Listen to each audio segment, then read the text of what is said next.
Okay, hello. Welcome back. Ah, Well, I was thinking that maybe after I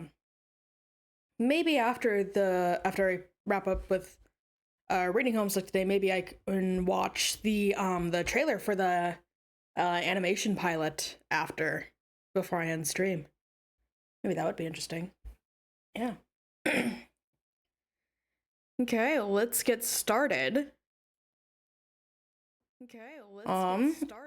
And pages and pages and pages. Yeah, seriously, it could take forever. Or it could just take until the next page. Your name is Kanea Miriam. Ooh, okay. Oh, I do also have, I brought up for the zodiac symbols.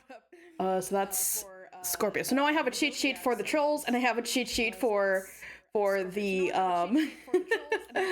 for the zodiacs.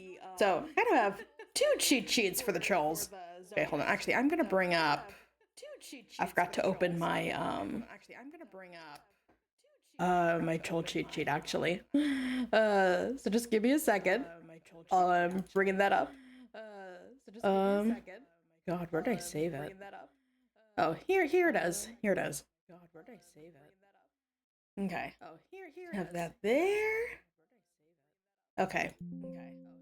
What? No, I don't want to update that now. I'm streaming. Not right now. No. Okay, we're good now. We're actually good. Your name is Kanea Miriam. You are one of the few of your kind who can withstand the blistering Alternian sun, and perhaps the only one who enjoys the feel of its rays. As such, you are one of the few of your kind who has taken a shining to landscaping. You have cultivated a lush oasis around your hive, and in particular, you have honed your craft through the art of topiary, sculpting your trees to match the puffy oracles from your dreams. Oh. Okay, so is she like Jade then? Seeing predictions in the clouds in her dreams. You have embraced the tool of this trade, which conveniently is the weapon of choice for those who would hunt the heinous broods of the undead, which crawl from the sand at sunrise to feast on the light and the living. It would be convenient if you actually hunted them, but it is, of course, far too dangerous. Every bit as suicidal as attempting to poach the terrible muscle beasts who roam at night. So you indulge in your bright fascination with the grim through literature. Just before the sun goes down and you join your flora and rest, you immerse yourself in tales of rainbow drinkers and shadow choppers and forbidden passion. You are one of the few of your kind with jade green blood. Okay. So that would put her like around. Oh, let's see. I think. So that would put her like around. Nepeta was the one with green blood. The other one with green blood we found. Okay, so that would put her around the same level as Nepeta in the social hierarchy. Okay. As such, you are one of the few who could be selected and raised by a virgin mother grub, an event so rare as to elude documented precedent. She would defend you from desert threats, and though her life would be short, in time you would assure her of progeny. Okay, so... Oh yeah. I was thinking like, who have we come across before that we had Mother Grub? Okay, so she is GA, the one who was talking with Vriska about, excuse me. The one who was talking to Vriska about like, oh, it's like, you're dangerous, that's not necessarily a bad thing, stuff like that. Okay, so she's the one who's like, kind of like, not exactly on Vriska's side, but like, seems to genuinely want good things for Vriska. If only because good things for Vriska, like genuinely good things, not what Vriska would say is good for her, like, you know, killing and paralyzing her friends. Like actually good things for Vriska would be probably mean less bad things for everyone else, even if that's the only reason. Like, she seems to be the only one who's, like, genuinely, like trying to help her, maybe. But we'll see how that goes. Because I thought that their interaction could lead to some very interesting dynamics. Oh, I have a kitty trying to sneak past here. Hi, buddy. Hi. Are you trying to find a way to lay on my monitor? That seems to be what you're doing. Hi. Hi. That seems to be what you're doing. Okay. Let's see. Okay. Yeah, so she's the only one who can be selected by a virgin mother grub. Okay, so this is before they had the conversation again, because she mentioned that her mother grub was dead by the time that they had that conversation, I think. Okay. Oh, wait, what? Okay. 1 second. What is... 1 second.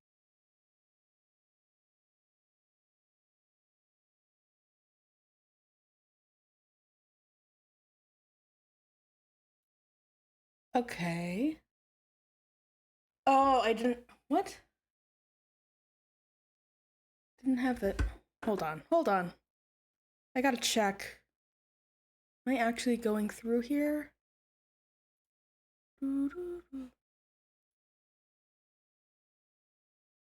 Oh, it wasn't connected, that's why.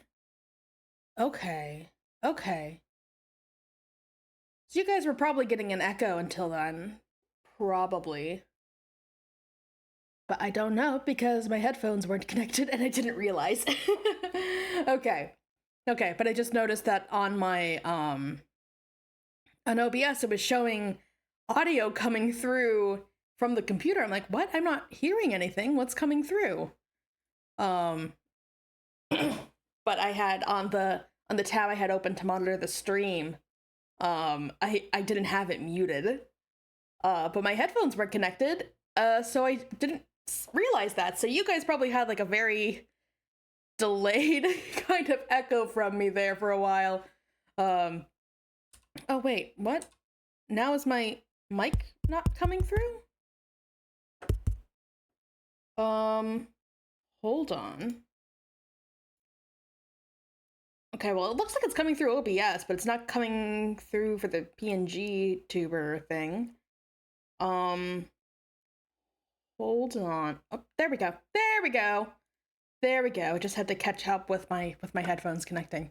Okay. I think we're actually good now. Okay. Okay, where were we? We were virgin mother grub. Yes. Though her life would be short, in time you would assure her of progeny. You are one of the few of your kind who's lots of one of the few of your kinds. Hi, Infinites, welcome back. You came just in time. I just fixed some technical issues. But we're getting lots of. We just met a neutral, Kanea Miriam. Lots of. You are one of the few of your kinds here. Like one of the few of your kind who can withstand the sun, one of the few of your kind with jade green blood, one of the few of your kind with a mother grub. Oh, this is your favorite troll. Can't wait to learn more about her then. And now you are one of the few of your kind whose affection for the aesthetic strongly overpowers instinctive regard for utilitarian. As such, you are one of the few of your kind who has developed a zeal for fashion and design and lively, colorful patterns. You decorate your hive with flora and fabric as delicately or aggressively as inspiration demands. You are a seamstress or a rag ripper, or a tree trimmer, or a lumberjack, whichever you care to be, and your unique hive is equipped with a great supply of advanced technology to accommodate your interests. The technology, and indeed the hive itself, were all recovered from the ruins nearby when you were very young. The seed of your hive was deployed on the volcanic rock beneath the sand with the assistance of your Lucis and her remarkable burrowing skills, and you have lived there happily together since. I'm getting lots of like Jade vibes so far, with the gardening, and all the floral stuff and the visions.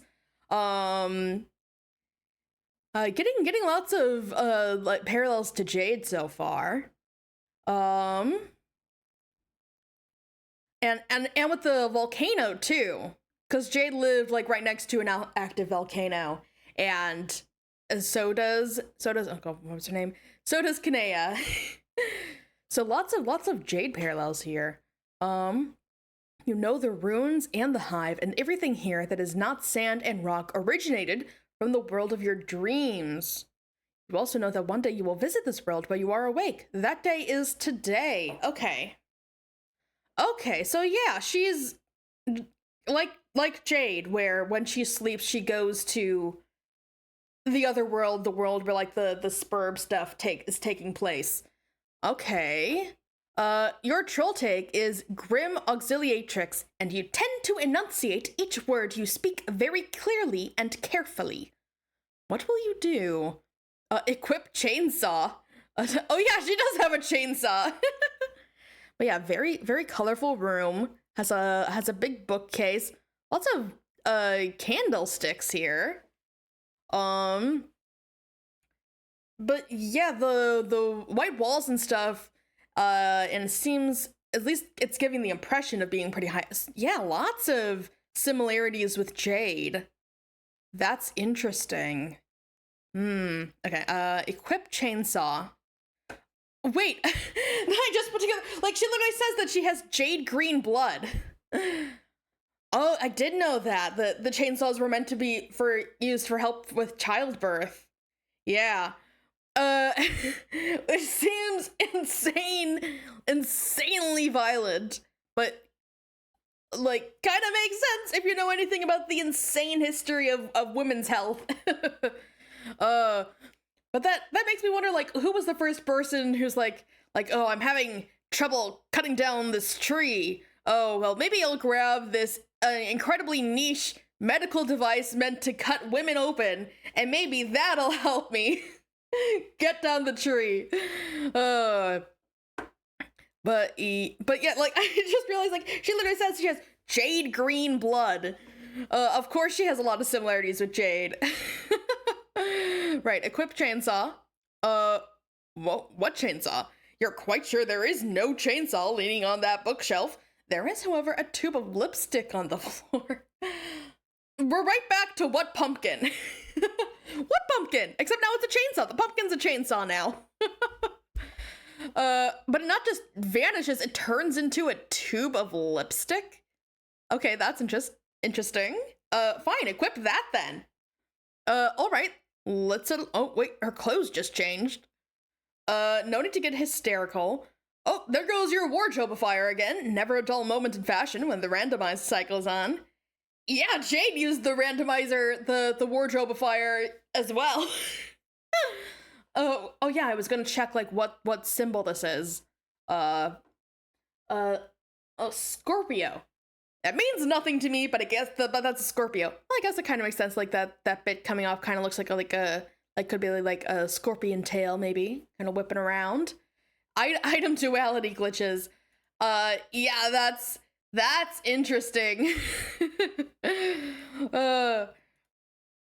But yeah, I'm very curious about her whole deal, and if we're gonna get any more connection with Jade here. Apply. Oh, it's green lipstick. Ooh.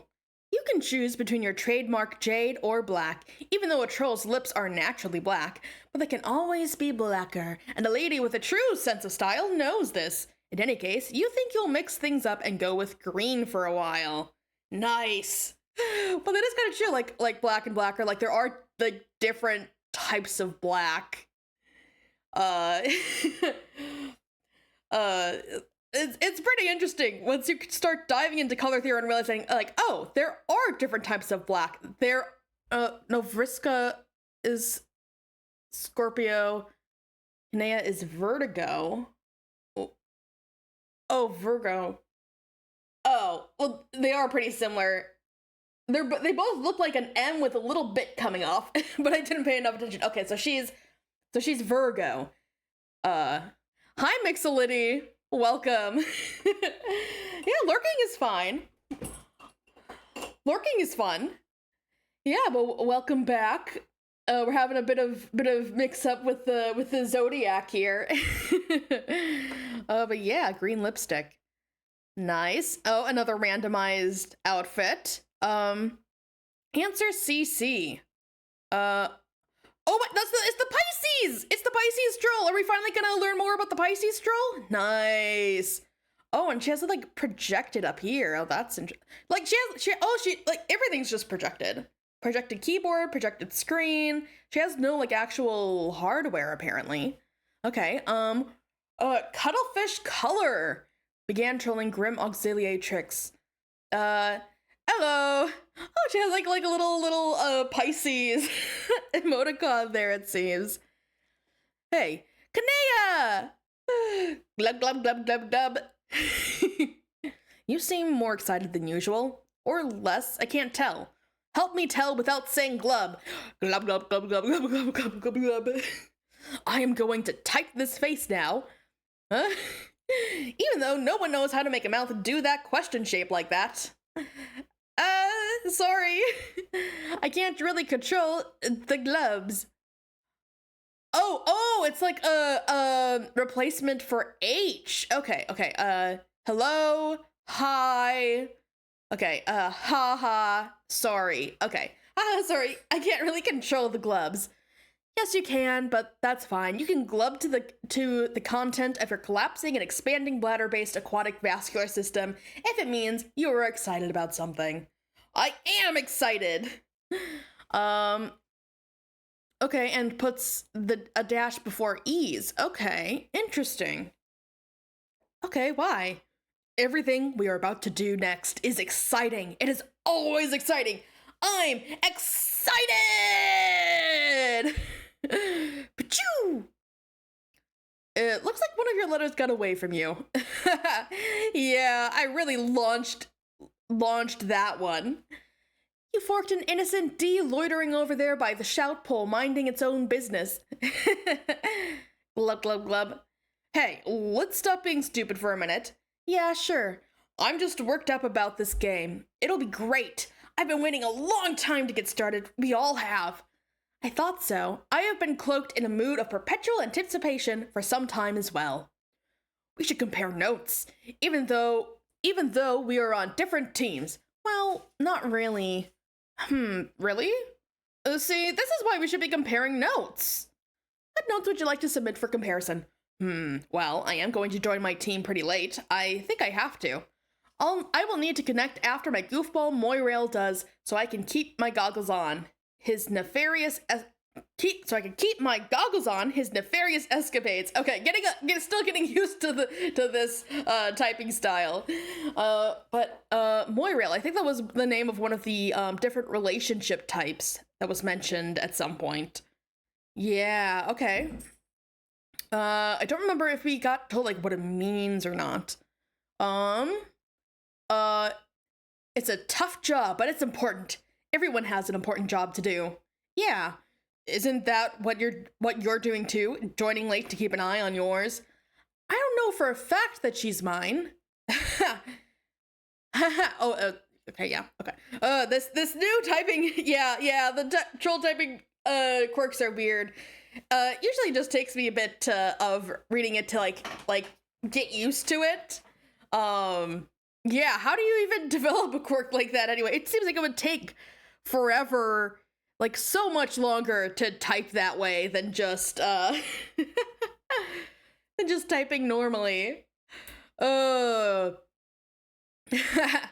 not supposed to know for a fact, dummy. You just do what you think is right, and even if you were wrong, the worst that happened was you helped somebody and helped the whole world too. I know, but what if I don't really want her to be that? Glub, glub, glub, glub. Shrug. Yeah, glub, glub, Glub glub shrug is the right attitude, I think. Our minds are already made up anyway, aren't they? Yes, probably. Your clouds tell you everything, so what do you even have to worry about? Okay, confirmation that GA, oh god, hold on. I gotta, what was her name? Kanea. Okay, hold on. I gotta add Kanea to my cheat sheet here. Okay. Okay. Got it. Okay, now I gotta find my place again. Okay, we were somewhere, oh yeah, the clouds. We were here.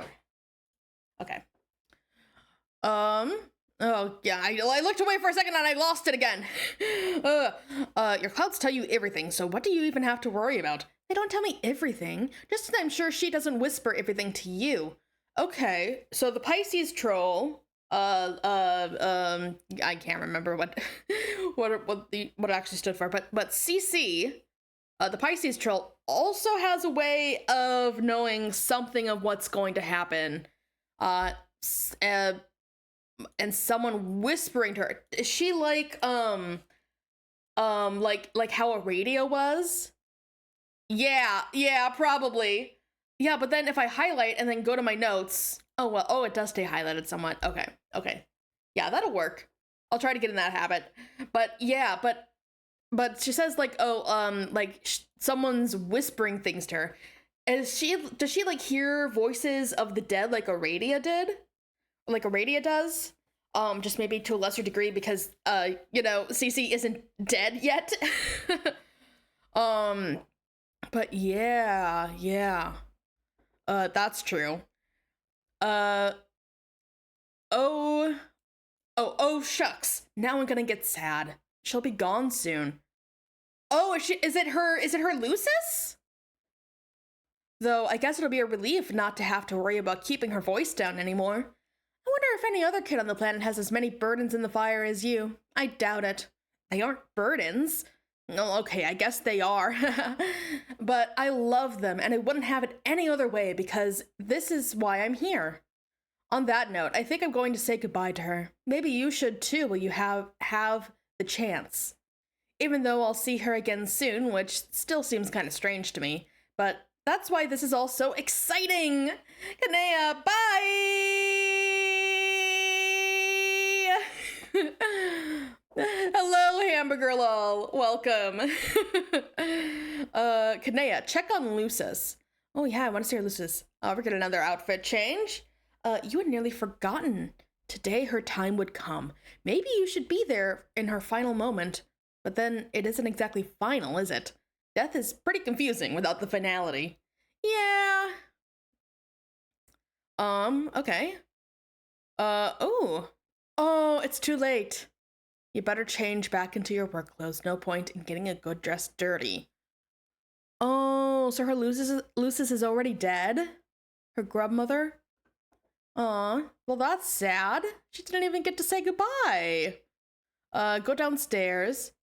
She brought you this far. Now to live up to your end of the bargain. Operate. Oh, okay. Okay. Guess we're using the chainsaw for its original purpose. Cutting open mothers. Splorch. Also, you liar, that is a chainsaw. What chainsaw? Splorch. Oh, is that an egg or something? Capture log that thing. You secure the matriorb through your chastity modus? What? Safe and sound. You will serendipitously discover the key to unlock this card when and only when you are ready to use this item and not a moment before. Oh, look at this mess. All this blood and sunlight is stirring bright feelings within. You often fantasize about being a true rainbow drinker from your literature. It would be a life of darting between the shadows, of persecution and being misunderstood, and of romance. The modus, yeah, kind of useful, but so much of a hassle. Like, oh, you're only going to find the key to unlock it when you're ready to use it. That seems kind of stressful to me. Like, you're not gonna be sure when you're gonna find the key, where it's gonna be. Like, I guess we'll have to see how exactly it works when she needs to use something. And anyone with knowledge of basic locks, can bust it open. Yeah, true. Like, lockpicking is, it's not terribly uncommon. It's not terribly common either. Well, I suppose it could, if it's like a terribly common skill in this world, that would be a terrible modus. Of persecution, being misunderstood, and of romance. You would drink heavily from its multicolored well, and the hemispectrum would be your wine list preceding the great feast of passion. Surely it couldn't hurt while no one is looking. Sounds like all of the moduses are a bit of a hassle. Just a taste. Okay, is anything gonna happen if she tastes the grub mother's blood? Business idea. Take a chastity modus and resell it as a lock-picking modus. You have to pick the lock of the to get your items. Oh, that's funny. Blah, blah. Yeah, I don't think it would taste very good. Metal with Moirail. Okay. Oh, okay. So Moirail is it's Vriska. Because I recognize that symbol because it's the one I mistook her symbol for. Okay, let's see. What? Just wanted you to know, is your Lucis dead yet? Okay, then we have the conversation again. Bugging and fussing and meddling through the special and magical union one can only describe as being in more allegiance with another. At least you guess that's how you would describe it. Maybe. Troll romance sure is confusing. Okay, so I was right! Picking up on maybe they have like a toxic Yuri situation thing going on. Tasted exactly like expected. Bad. Iron doesn't taste good unless you're a vampire. I guess, yeah. So, like, she herself describes it as a romance. So I was right on picking up on the toxic romance vibes. You will put her out of your mind for a while. It should be hours before you have to connect with her anyway. Might as well pack this thing up and head inside. Oh, what now? What could this guy want? It never ends! Okay, so that's the Aquarius symbol. I don't think we've met this guy either. Answer CA. Okay, Caligula's Aquarium began trolling grim auxiliatrix. Okay, I'm gonna add this to my little cheat sheet here. Okay. A very specific kind of toxic Yuri. All toxic Yuri is. Can make her talk to me, do something? Who? You're no good, conniving, fucking backstabbing girl crush, that's who. Overstating our relationship won't make me feel very cooperative. It's paler red than that, okay?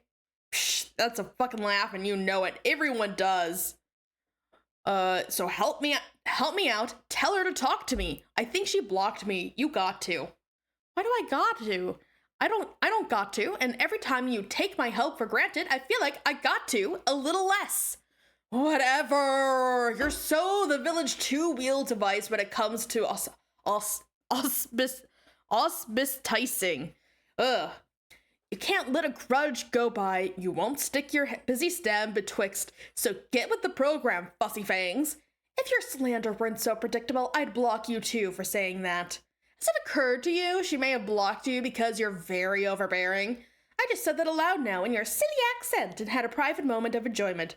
Who gives a shit why she blocked me or about my fucking manners? Come on, you've got away with her. I figure if you're going to okay, what is this word? Auspicize any two brine suckers who sneer at each other a funny way, you might as well make it official and be ours, right? Your black solicitation just seems really indecent. What do you want from her anyway? She made me something per a prior arrangement. She will deliver it when we meet in this game, but I don't know what the logistics are yet. I'm trying to connive her with her, but she's blowing me off again. Fickle dirt scraping land hag. uh, okay, so we're not only having blood type racism, we're having water versus land racism. Random question: are armamentify? Oh god, I gotta. Is this like a real word? Have you watched like a Bat? I have. It's been a bit though, but I have watched it. I really enjoyed it. I did find it a bit like bit odd. Like a lot of the like explosion effects and stuff had like they used like actual explosion effects, whereas like in like the Lego movie they did Lego effects for like the explosions and like clouds and stuff. But in the Lego Batman movie, they use like actual like normal looking effects. I found that a bit odd. It was probably just to make it a bit easier to make.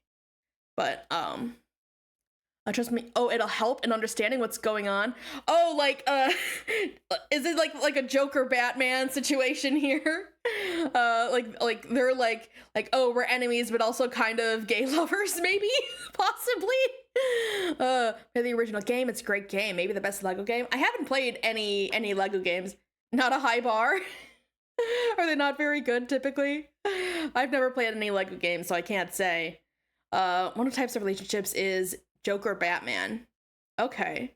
So like their relationship from the Lego movie. That makes sense. I could see that for them. Like, yeah. Because they're like whole rivalry thing, very homoerotic. Why did Lego need to be appended to that? The Lego Batman, in the Lego Batman movie, Batman and Joker have a very specific kind of homoerotic rivalry thing going on. Yeah, so I'm not terribly familiar with a whole lot of Batman stuff, but I do think of the like, it's been a long time since I've watched any actual Batman movies, but I remember like it's much less like, oh, like I have to stop you at all costs. There's a bit of that, but like more like you're the only one, you're the other side of my coin. We are destined to be together, but also destined to be rivals, blah blah blah. It's very, I don't really know how to describe it. It's a very specific kind of dynamic that I think would suit them pretty well here. Just keep that in mind. Okay, I'll keep it in mind. I'll know what you mean when it comes to it. Okay. Okay, where was I? Who gives a shit? Okay, where was I? Prior arrangement, blah, blah, blah, blah, blah, blah, blah. I forgot to highlight before I looked away. Dang it. Oh, she made me a fickle dirt scraping land hag. That's where we left off. Fickle dirt scraping land hag. What is it? What do you think? It's a fucking gizmo to blow up the world or something. Okay, well, not that, obviously, but something that'll kill all land dwellers. What else would I be after? Oh, so he really, really hates people who live on land. So are they the sort of like aquatic trolls? They must be, if they live underwater. Can't just say Batman, apparently. Well, there are different. Well, whenever you do like superhero stuff, there's always going to be different versions of them. And especially when you're doing like I get it. It makes sense to like specify. Oh, Can is a nickname for Kanea. Okay, his full title is Sir Lego Batman. It was deep in Ninjago fandom when I was a teen. Not relevant or anything, but it happened. I keep seeing a bunch of Ninjago someone I follow on Tumblr must be a big Ninjago fan because I keep seeing stuff cross my dash. Never been into it though. Know nothing about it. Okay. I forgot to highlight again. Where was I? Oh yeah, kill all land dwellers. Can you just for a moment entertain the thoughts of one untouched by maniacal derangement and tell me why I'd want to assist you with that? Well, I'm not going to very well kill you, am I? That would be fucking unconscionable. What kind of friend would I be? You know too much about it and has a lot of snakes. Yeah. But oh my, like, oh well, you should help me kill everyone on land because obviously I would spare you. That's some wild logic there. Also, speculate for a moment that self-preservation might not be what would sway my decision. Yeah, go ahead and kiss us off, but there will be blood on your hands. You could either play along as our auspicious and do a little... Okay, I gotta make sure I know what this word is.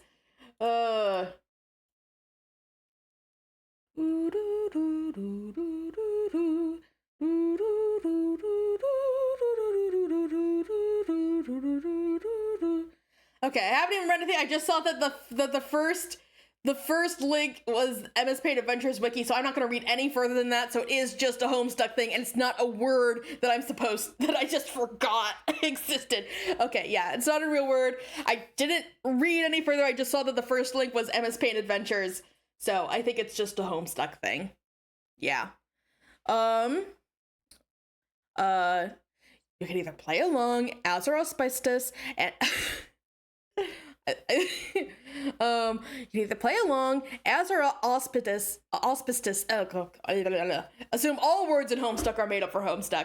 Okay, now I gotta trip myself up trying to pronounce this made up word. Auspicious. Okay. You can either play along as or auspicious and do a little mediating like you were fucking hatched to, or watch she and me devolve into fucking full-fledged Kissmasses, the kind like you don't get once in 10,000 sweeps. You know that's what it would be. There would be rainbow rivers running through star systems and all nebulizing like liquid fireworks. It would be beautiful and heartbreaking all at once. You should read up on your history instead of pouring through that god-awful sunny rubbish. Yeah, I'm sure I'll learn more about what these different relationship terms actually are referring to. But right now, they're just serving as, like, land mimes in the middle of these sentences for me to trip over and land face first on the ground as I try to pronounce them very badly. It's just laborious listening to this. I'm sorry, none of it matters. Yeah, it does. It's important. Sorry, but the fate of the race and purity of the bloodline is important. Excuse me for being concerned. Dude, it's not important. It's just racism. Dude, shut up. I know, but you really should know by now the world will end tonight regardless. Land and sea dwellers alike will all die because of the game we are about to play. And I agree the fate of the race is important, but it's in my hands now. All of ours, really. Oh, well, okay. Really? Ordinarily, I'd call bullshit on terrible stickin' BS like that, but I know you don't really lie about stuff. Unless it's to yourself. But that's why I bother even talking to you. I wouldn't even be here saying any of this otherwise. So, did your clouds tell you that? Every Homestuck fan is forced to go through the troll romance quiz eventually. Is it like treated like as like a personality quiz? Like your relationship type is your Hogwarts house for Homestuck? The doomsday scenario in particular, no, not exactly. What? Oh, I was gonna comment on something. What was I gonna say? Oh, yeah, you don't really lie about stuff unless it's to yourself. No, Classpect has this rule. It's BuzzFeed quizzes all the way down. Yeah.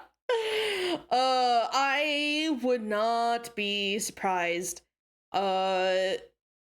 I can always see, like, stuff for, like, the blood type, for like, which, like, team you would be, or, like, there's the relationship stuff, too. There's a lot of potential here for Hogwarts house type classifications here. But yeah, the you don't really lie about stuff unless it's to yourself is an interesting introspection like an interesting insight into oh god, Kanea. That's an interesting take. Like, is she lying to herself that like, oh, like Vriska is like has some redeemable qualities and stuff?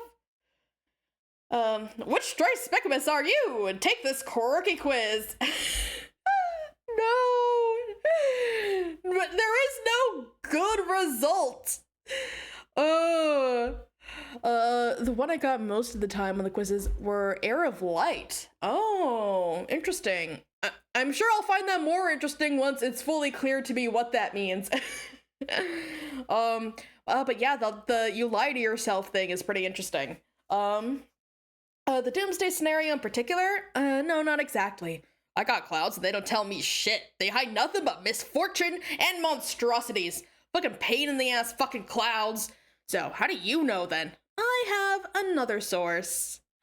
Class specting is weird. Is the class specting, like the different blood colors? Is that what that is? Okay, well, you're jacked tight in the fuck into this thing in so many ways, I don't know what to say anymore. Whatever, we'll just play and find out, I guess, so you can tell her to talk to me anyways. No. God damn it! She and me are teammates! We've gotta have a powwow or something! Oh, no, class specting is the hero titles. Okay. That's interesting. Because I thought with, like, the class thing, like, oh, like, this is the different classes of the hierarchy and stuff. Oh, like, John is Air of Breath. Okay. Yeah, I should try and go back and find what all the titles were, because I know we've come across a bunch of them, but I haven't really been keeping track of them or paying much attention to them. Blood stuff is usually called hemospectrum. Okay, like hemoglobin. Yeah, globin. Oh, hemoglobin. Yes, there I go. I got the word. You aren't actually on the same team. Ugh, fuck. Fine, I get it, I'll step off. You don't want to be our auspicious because you don't want to get locked into that sort of relation with her. I can respect that. No, that's not it. It'll all come up later, don't worry. Okay, good. The hero title stuff is probably the stuff I've been paying the least attention to. Which is probably not a great thing, because they seem pretty important, but good to know that it'll come up.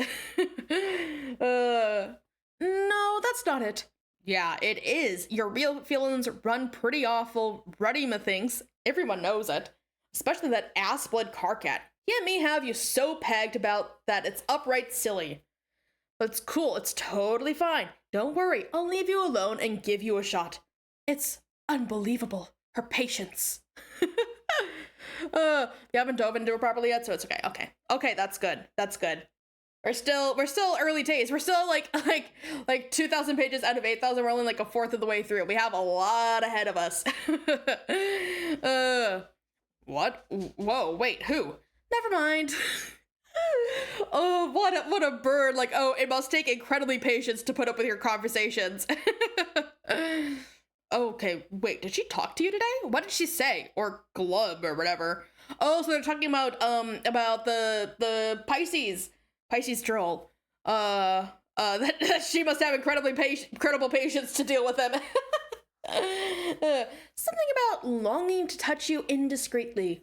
What? And that she's basically in the Scarlet Throes for you, as deep in the flushed quadrant as one can be. Wait, did she actually say that in confidence? To the letter. Can you copy exactly what she said? Absolutely not. This is bullshit. You're BSing me in some way awful.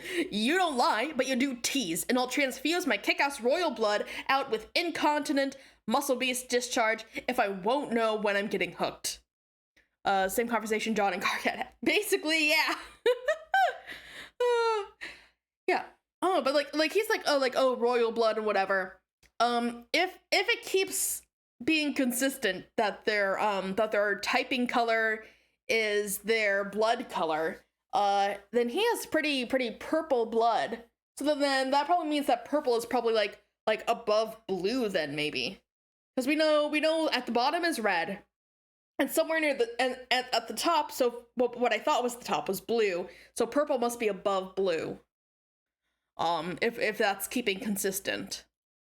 It was Teresi and John, but about Karkat. Okay. And I'll transfuse my kick-ass royal blood out with incontinent muscle beast discharge if I won't know when I'm getting hooked. Yeah, she's just a concerned Moirail looking out for you. That's all. Fuck. See, I'm telling you, you gotta play your cards right. What do you mean? If you're not savvy about how you define yourself to people, you could just splash into the Moirail zone before you know which way's upward. Oh, it's hard. What? Being a kid and growing up, it's hard and nobody understands. Oh, okay. That's a bit of an odd note to end the conversation on. It's Teresi and Joe in a car. Oh, never mind. Okay. But yeah, that's a bit of an odd note to end the conversation at. Like, oh, it's hard being a kid and growing up. It's hard and no one understands. Like they were just like having like a bit of like back and forth, kind of like teasing each other, like. But and then like ending like this seems pretty like actually like kind of sad, like kind of like oh like I kind of like genuinely feel like this. But yeah, that's interesting. Being a kid and growing up, it's hard and nobody understands. Is he like a bit older than the others then maybe? Or like is he in a situation like he said he's royalty? So is he like having to like step up and grow up faster than the others then because of that? Okay. Kanea, return to room. There's a lot to do before you enter. There will be a lot of people to talk to and help along the way. No, not meddle with or mediate. Help, damn it! You are very helpful! You have a lot of inside information on what you and your co-players are about to face. You are jacked tight the fuck into this thing in so many ways, we don't know what to say anymore. And it's not just cloud visions either. You have another source. Oh, okay. Another source? Not just the clouds? Oh. Hello? Why does this seem familiar? This kind of device.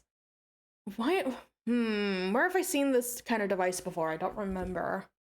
In one dream, the clouds pointed you to the address of a server hidden in an obscure pocket of a realm unknowable to mortals.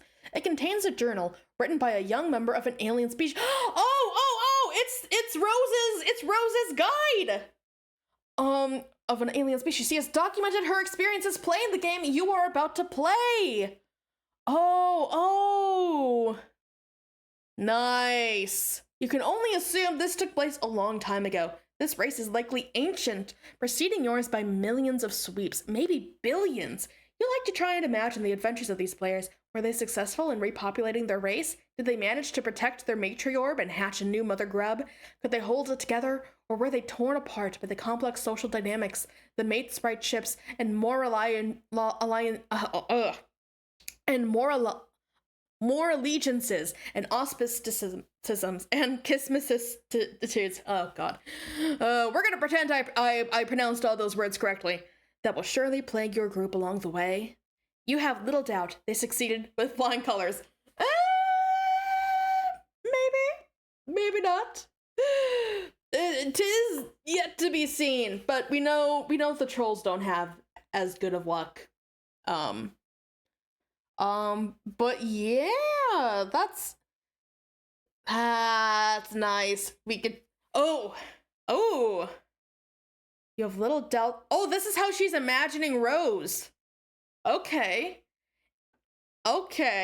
You have little doubt their victory was because of their leader, a great heroine, the tentacle therapist. From what she recorded, it seems the group had very little knowledge of what they were getting into, and yet they appear to have been the only of their kind to have risen to the challenge in a session stacked heavily against them. You were convinced her leadership was the difference. It would be nice to have the chance to talk to her. Alas, she's likely been dead for millennia. Only the incomplete record of a long-forgotten quest remains. Yeah, Troll Rose looks pretty cool. And she's imagining her with purple blood. Which would make her, if I'm right in my theory, that would make her basically royalty. That's pretty cool. Only the incomplete record of a long-forgotten quest remains. On the other hand, if you were to discover her quest ended in failure, it might be somewhat disillusioning, but that thought never crossed your mind. Oh, we're going over to Tavros now. Okay, Tavros, enter. Having narrowly dodged obliteration, you take your place as the Page of Breath in the land of sand and zephyr. Ooh, okay, getting a drink of water. Okay. But yeah, Rose is so cool. This, other than her being a troll, this is not too far off than what she's doing. Page of Breath. Okay, in the land of sand and zephyr. And in time, ooh. Tavros, go outside and look what I built for you. You're going to flip. Okay, okay, who was AG again? AG, I know GA is Kanea, we just left her, but GA, God, did I write it down? Did I write down who GA was, or is GA someone we don't know yet? Oh, it's Vriska. Okay, okay. Oh yeah, the like, arachnid, okay, I just gotta remember that, like A for arachnid. Yeah, did I write down the order? Yeah. Okay. Yeah, okay. I guess you could start adding the titles to your notes as you pass them. Yeah, okay, so, let's see, hold on. I would have to, like, reorganize stuff a little bit more, but, like, let's, yeah, next section, Tavros, Page of Breath, and we'll just, I don't know if it's gonna be important where they landed, but I'm marking down Land of Sand and Zephyr as well. Land of Sand and Zephyr, okay. Okay, yeah. Okay, let's save that. And in time. Okay. Tavros! Go outside and look what I built for you! You're going to flip! Okay. I still think it's a bad idea to have these two paired up. Okay, I think this is probably my... Of course she built stairs. Of course. I think this is probably meant to antagonize me. What are you talking about? Look at my beautiful building. Don't you think it's about time someone got a little creative with this game? Maybe. Everyone always wants to do things the boring way. Didn't we make a truce, Tavros, that we would try to be less boring from now on? You don't want to break your truce with me, do you, Tavros? No? Great. Now get climbing! Please don't read this as, a boring thing, I hope, but, it's physically impossible to do that, mostly. Man, I knew it. Notorious News is back in action. Why don't you, in like a not boring way, build more inclined surfaces like you did over there? Maybe you could color them with fun colors so you won't think they're boring and get angry at me some more. I built that ramp because we were in a hurry to save your life, remember? A dead Tavros is even more boring than an alive and crippled Tavros by a slim margin. My stair structure is lovely and I'm not changing it. Now hop out of your wheel device and get climbing. Climbing or crawling, whatever. Stop being so helpless. It's pathetic. Dude! You did this to him! You're the one who paralyzed him! The least you could do is build him a fucking ramp! You know, the thing he needs to be able to, oh god, Vriska is like, Vriska is, she's broken something in me. She's such a terrible person. She's broken something in my brain. Or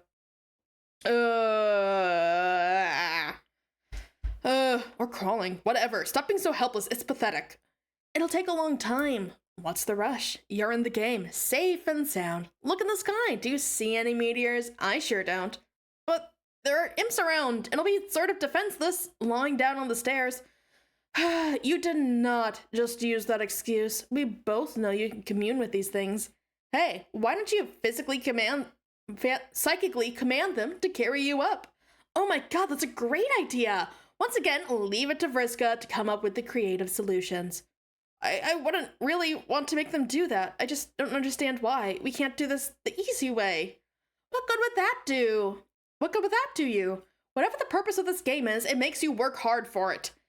That way, you become stronger along the way and you are better prepared for whatever's next. Remember when we used to flarp together? It was the exact same principle, and that's why you were always outmatched. You were too soft and not well prepared. Nothing comes easy, Tavros. That's why we go through the trials and the brooding caverns when we are young, to make sure we're strong when we come out. Do you remember the trials, Tavros? Not very well, no. Well, I do, and they were a bitch. But now that I think about it, it would make perfect sense if your trials were really easy by some mistake. That's why you're such a soggy phlegm sponge, and why you got picked by such a sad, frail little Lucis. Aw, he's so sad. But that's okay, it probably wasn't your fault, just a bad break. You're lucky you have me as a server player, so I can challenge you and help you get strong. Now hop out of that seat and get climbing. I will deliver the device to you once you're at the top. Climb, Poopa, climb! Maybe I should ask Tinkerbell about this. He's really smart now that he can talk. No! You don't need help from your lame bull fairy. He is only holding you back. His emoji is adorable. He does his little horns. He's my friend. God, pathetic. This is getting frustrating. Why did I have to get stuck with the cripple? Just my luck. Do you have any idea how inconvenient this is? Do you have any sympathy for what I'm dealing with here? You're so inconsiderate. You just sit there looking smug. It's infuriating to look at you. You haven't even thanked me or apologized for that. Apologize for what? Apologize for what?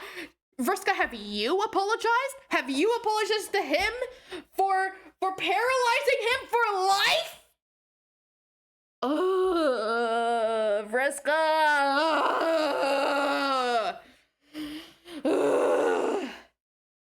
Yeah, fuck you, Vriska. Thanks, Vriska, for saving my life. It sure was brave and heroic and pretty of you. Also, I'm sorry from the bottom of my neck. Seriously, how hard would that have been? Okay, thanks, I guess, but sorry for what? For being crippled, you ass. You want me to apologize for being paralyzed, which you caused? Yes, say you're sorry. I don't mean to be rude or boring, but that's ridiculous, given, the circumstances. Bullshit. It's something called basic decency and civility. You fudge-blooded boar. Now get down on your useless wobbly knees and apologize. No, I don't want to. Vriska, would it have really have been so hard to just build a fucking ramp? Oh my god. Apologize, Poopa! Apologize! Say you're sorry for being a cripple. Vriska, I hate you. I hate you so much. Tavros, summon Rufio. Oh, now she's done it. She's awoken the mighty inner fury that is Rufio!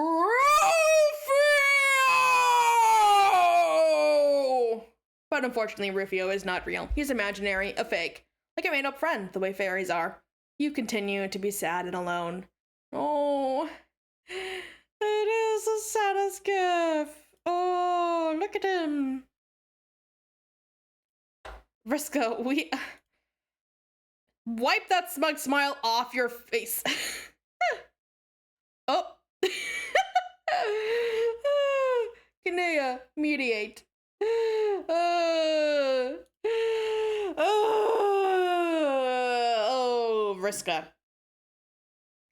Hey, what's your deal? Shouldn't you be helping me out of this jam instead of fussing with my plumbing? just presenting a floating reminder that Tavros will need plenty of inclined surfaces for his ascent. That's silly. I made so many ramps you wouldn't even believe it. I specifically decided I wanted to build something ugly and boring. It is now the land of ramps and yawns. He's reported otherwise. That lousy snitch! Yeah, retribution! At least someone's out here keeping an eye on things, being on Tavros' side. Thank goodness for Kanea. He's reported otherwise. That lousy snitch! Maybe I should take his computer away so he can't go crying to Fussy Fangs anymore. Maybe I should upend this load gaper over your head. No, don't! I'm still learning the interface. It could happen accidentally at any moment. I'm only trying to help him. Think of another way to help. Fine, I'll do something nice. I have an idea, I'll be right back. And for the record, I was going to do this anyway. I was just trying to make him a better player first. Okay. In the meantime, how about I serve my client player the way I think is best, and you can do the same for yours. I thought I was. You are. Oh, you are. Oh, thank goodness. Thank goodness for Kanea. But yeah, she seems to be like the only person who can actually like convince Vriska to actually do, you know, basic decent things. Vriska, scurry downstairs. Okay. Whoa. You make your way down to one of the innumerable loot strongholds where you stash riches and gold and jewels and prizes plundered during your campaigns. Here they are, your rocket boots. You must confess you will find favor with just about any kind of footwear as long as it is bright red. You would wear these striking boots even if they were broken pieces of junk. But as it happens, they work just fine, and they are awesome. Yeah, Kanea, put the toilet on her head anyways. Kanea does have a way with words. Did her little like eye patch thing flipped sides. Does that mean anything, or is it just like a drawing error? Vriska, take them. Go back up. Quit cleaning up after me! You're so ridiculous! Well, yeah, maybe if you had cleaned up your own dice, you wouldn't have stepped on them so many times. Vriska, get code. Ooh, nice. How does that work? Vriska, send code. Alchemize. Oh, that's pretty cool, honestly. That's pretty cool. Doesn't mean she's any less of a jerk. This is all, I'm doing this solely as Kanea's victory. This is great. Tavros, fly, Poopa. Woo! Nice. Fly! And again, in time. Ooh, lizards. Lizard temple. Tavros, lead fearsome entourage into runes. Commune. Okay. Oh, frog puzzle? Tavros has an army. Oh, I love it. He gets a rocket ship. This is way better than ramps. And also mean it's probably easier than a chair too, because who knows what kind of terrain he's gonna come across. Yeah. So thank you, Kanea, for convincing Vriska to give him a cool rocket ship. Confer with teammate. Okay. Yes, another piece fits! We're making some strict progress on this puzzle. Oh, that's cool, I guess. So, where do you think is the next one? I don't know. Probably buried in the stupid sand somewhere like all the others. Okay, that's mostly what I was thinking too, but it simply doesn't sound like you think this puzzle is cool. The puzzle sucks!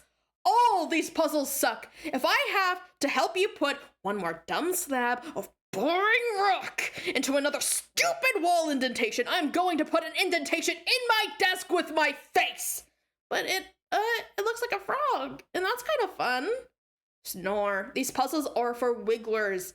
I solved way better puzzles than this in my heyday as Mindfang. Oh look, some rooms. Oh look, another mysterious recess in the wall. I wonder if something fits in there. It probably just opens a secret passage to more wall indentations. I am so over this puzzle. But they're necessary to solve, aren't they? To find new magic artifacts and things and learn more about the lore of this land. Tavros, let me let you in on a little secret about the lore of your land. It's boring. The minds of your consorts are very soft and impressionable and easily manipulated as all those imps you've been bossing around. I have picked apart their tiny little lizard brains and seen through all the smoke and mirrors of their riddles. I have gotten to the truth they are guarding, the great big mystery behind this planet. And you know what it is, Tavros? No, it's bullshit. Meaningless, boring, fanciful bullshit wrapped in flowery poems to keep you guessing. It all leads to one thing anyway, and that's what we should put our attention on. Real gamers cut to the chase. They power through all the nonsense and go for the gold. They cheat, Tavros. It's time you learned to start cheating. No. Real gamers have fun and do the puzzles and go exploring and talk to the NPCs and learn the lore and have fun doing it. Vriska, I don't think you're actually a gamer. I think you just like being in control. I thought I kind of was cheating by making friends with monsters. Well, it's a good start. You're bending the rules and getting stuff done. Okay, I'll admit, I'm fairly impressed with your progress so far, even though you still probably haven't even killed a single enemy. No, don't bother. I know you haven't. But maybe that's okay. Maybe it's just your style, and your real strength is surrounding yourself with allies who are much stronger than you. Like me. Yeah. Kanea, where are you on that toilet? Keep that toilet on standby. Dump it on her head. Yeah. Like me. I'm sure there's more than one way up the Esh ladder. In your case, probably the only way is to roll gently up the Escher ramp. The path of the invalid. Yeah, I agree. But I think it's time to stop fucking around. You need to be challenged more. I've been designing a quest for you that should test your true limits. Oh, is that what you were doing all this time? Yes.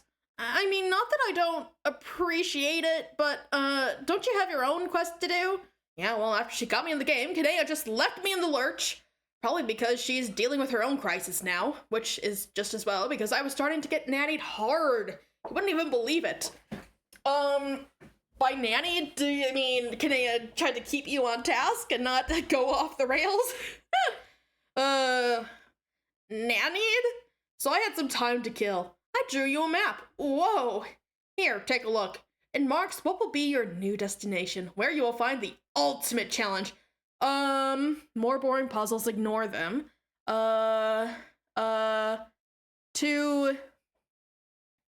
7th gate, go here. I wouldn't really, it is cute. I wouldn't really trust her, though. Maybe you shouldn't go there. Maybe we go to the puzzles. Maybe we complete the puzzles. Maybe we ignore Vriska and do the puzzles. Where does it go? I have determined from your consorts that there is a terrible monster deep underground. It guards a hoard of treasure bigger than either of us can imagine. Oh, you just want the treasure, don't you? You just want the treasure. It is called a denizen. It is the boss of your whole planet. Tavros, you will go and face your denizen. Won't that be too difficult? It will be the most powerful adversary you have ever met, but you can handle it, I believe. You're gonna get him killed. You're gonna get him, yeah, Vriska, you draw good, but you are an utter jerk. Okay.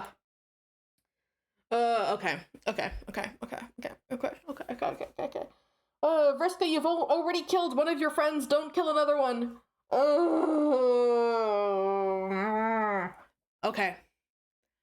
Okay. It will be the most powerful adversary you've ever met, but you can handle it. I believe in you. Well, I don't believe you.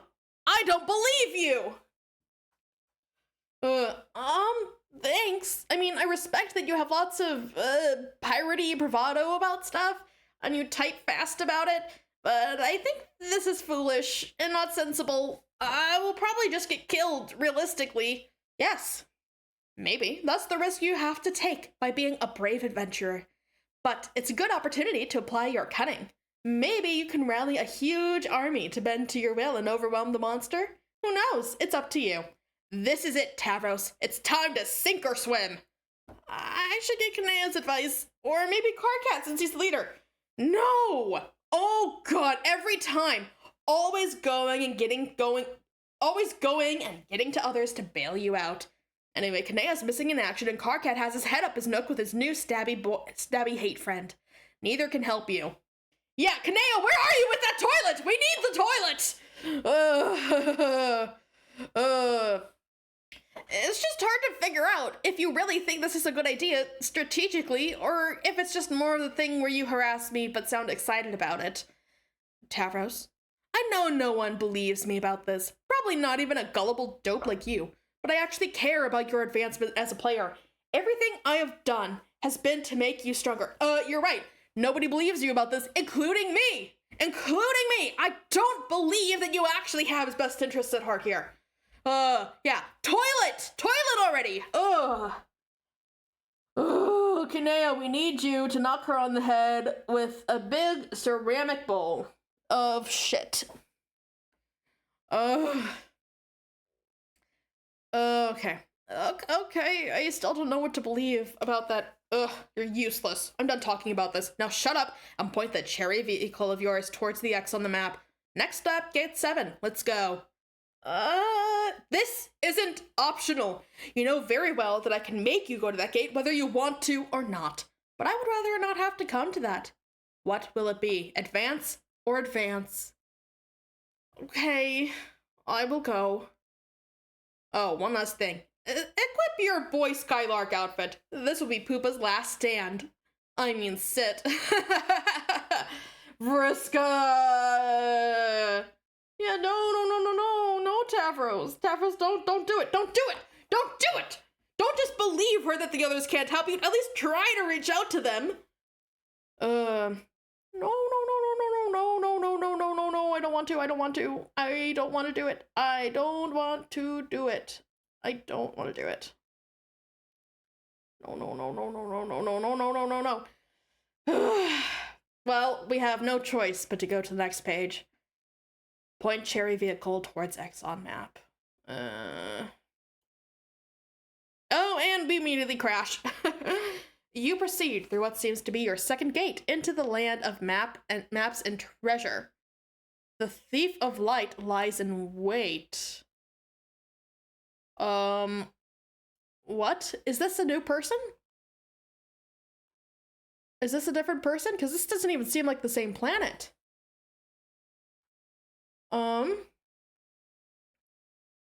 The Thief of Light waits. Okay, so he is here. Oh, wait, what? Hi, Vriska. Okay, so Vriska. Okay. So, oh, wait, no, hold on, I don't want that. Yeah, thank goodness. Okay, Vriska. Okay, what was it? She is the Thief of Light. That, I believe. Thief of Light, land of maps and treasure. Okay. Oh, nope, I misspelled treasure. Okay, there we go. Yeah. That is pretty cool that her sky is a map, though. She didn't get him to Denison, she just teleported him to her planet. It does look really cool. She does not deserve a planet this cool.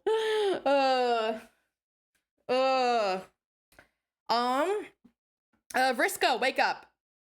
Oh my, it appears Poopa Pan himself has flown through your window while you were asleep. How exciting. Surely he is here to take you away on the adventure of a lifetime. He's more dreamy and heroic than you ever imagined. Oh my god. Is this her dream self? Oh my god. But what's this? It seems the legendary boy Skylark has misplaced his shadow. He is looking everywhere for it, to no avail. He is having a devil of a time, what with being paralyzed from the waist down and all. He clearly needs your help. Okay, I'm unsure where this is going. Help Poopa find Shadow. Poopa, you truly are a silly goose. Your shadow has been trapped underneath your useless torso the whole time. Honestly, where else would it be, you stupid sack shit? Of course. Of course. Of course, the secret to reuniting with your shadow is to get up and walk around and play and dance and frolic. Your shadow will surely join you in your gaiety. But it appears Poopa has lost the use of his legs. There will be no frolicking in this young man's future. Unless, I don't trust this. Apply special stardust. Everyone knows that just a pinch of special stardust, along with a happy thought, will allow any boy to get up and walk again. Everyone knows this because it is in the classic tale, Poopa Pan. Young Poopa flies through the window of a fairy girl's respite block, falls on the floor, and has trouble getting up like an enormous pansy. The fairy girl then helps him walk again, and in return, he teaches her to fly, even though she probably already knows how to fly because she's a fairy. They fly out of her window together and have magical adventures for many sweeps thereafter. To be honest, you hardly know a damn thing about Poopa Pan, but you do not care. Yeah, what the fuck are you doing to him? What? Poopa remains as pathetic and useless as ever. The Stardust did nothing, probably because it is just glittery powder with no magical properties whatsoever, and is basically bullshit, because in case it wasn't clear, magic isn't real and neither are miracles! Oh my god, can you stop tormenting him, please? Oh my god, did she just get a bunch of glitter in his eyes? Or it could just be that Poopa has failed to have a happy thought. Your duty is clear. You will have to make him have happy thoughts. No. No, she's gonna take control of him again? Make Poopa have happy thoughts. No. Wait, what? What?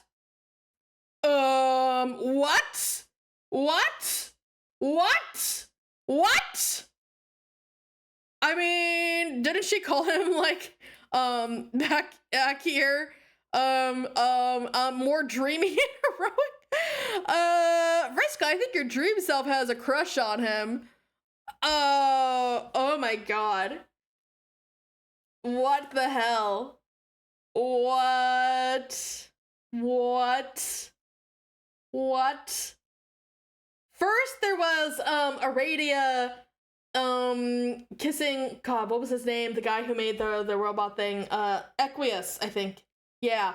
First there was Aradia kissing Equius, and now there's, Vriska kissing Tavros. This sure is a time for unlikely pairings. Wait, what? What? Oh, he's questioning the relationship between them? Dump. Okay. Manipulate. Wait, is she gonna make him love her? What? Holy shit. Yeah, also, does she have wings? Yeah, she has wings. When did she get wings? At what point? Okay, yeah. Oh, yeah, she had wings from the beginning. Okay. Yeah, he's just like, what the hell is happening? That's me too. I'm also like, what the hell is happening? And what? It looks like Vriska's having a bit of a crisis of her own here. Kanea, deal with your own crisis. Yeah, so you can pop back in and help Tavros. Oh my god. Well, phew, crisis resolved. It was no doubt harrowing and suspenseful, I'm sure. But in the meantime, you have left your client player in the lurch. Ideally, she has not gotten herself into too much trouble. There's something going on with her. And ideally, the dramatic irony has not gotten so thick you could draw a dotted line on it with a tube of lipstick and cut it in half with a chainsaw. Return to serving client.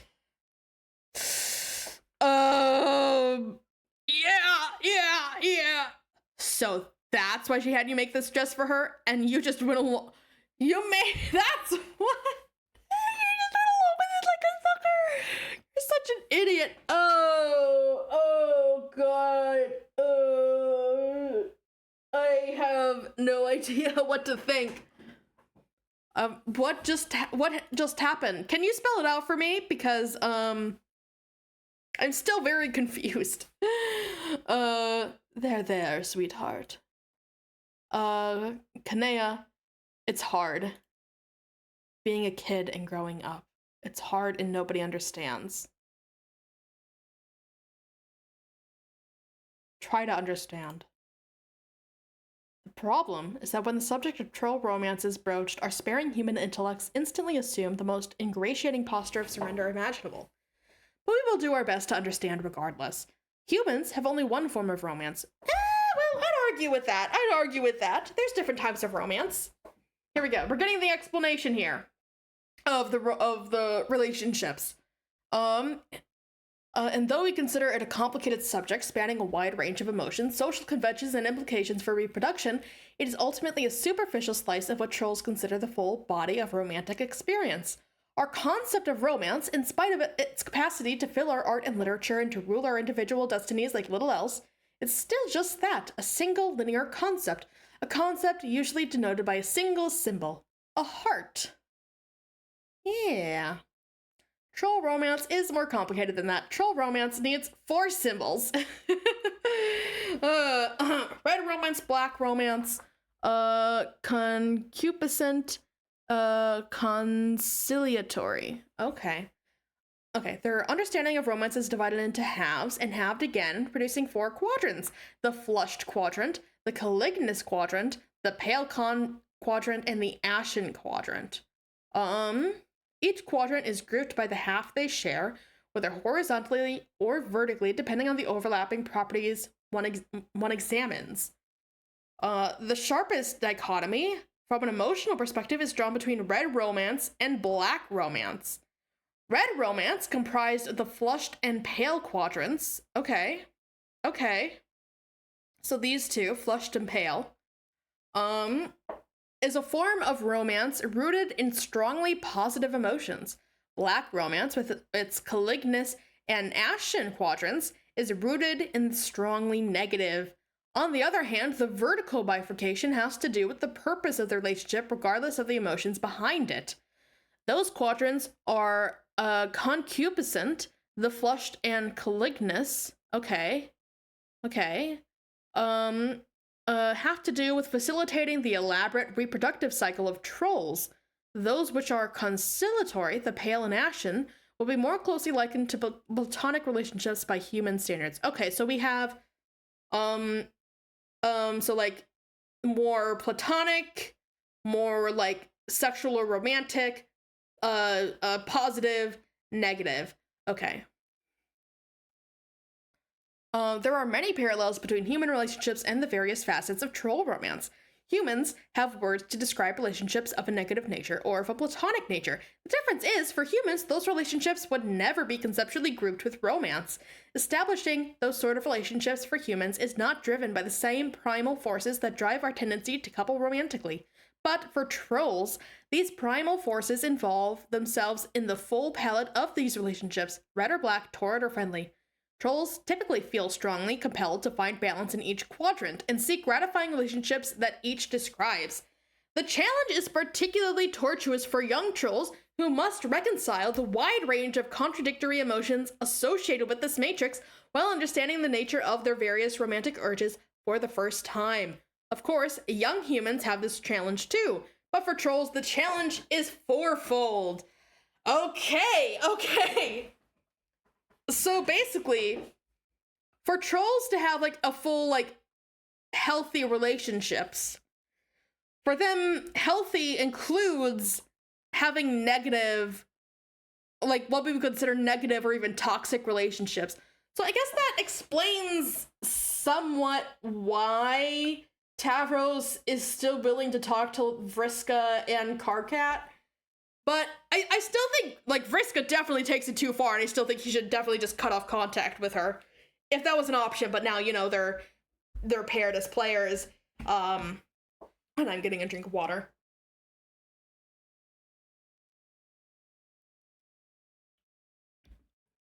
But that's interesting. Okay. So yeah, for them to have healthy, rounded relationships, they need to have both positive and negative both romantic and platonic, and they're all associated with romance. Interesting. So, like, okay. I'm probably gonna forget the difference between concupiscent and conciliatory. Okay, hold on. I'll add this to my little cheat sheet here. Yeah, okay, so there's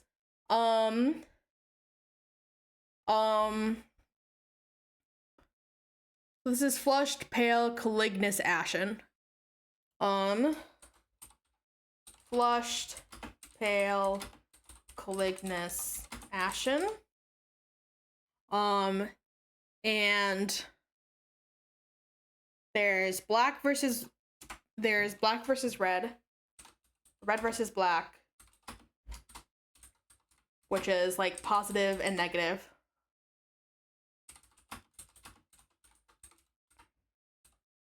And then there's concupiscent,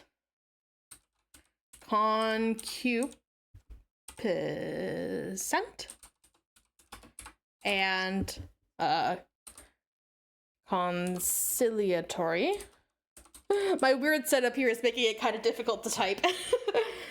Which is it seems like more complicated than that, but can be like roughly described as like romantic versus platonic, but they're like all have romantic implications. Okay, and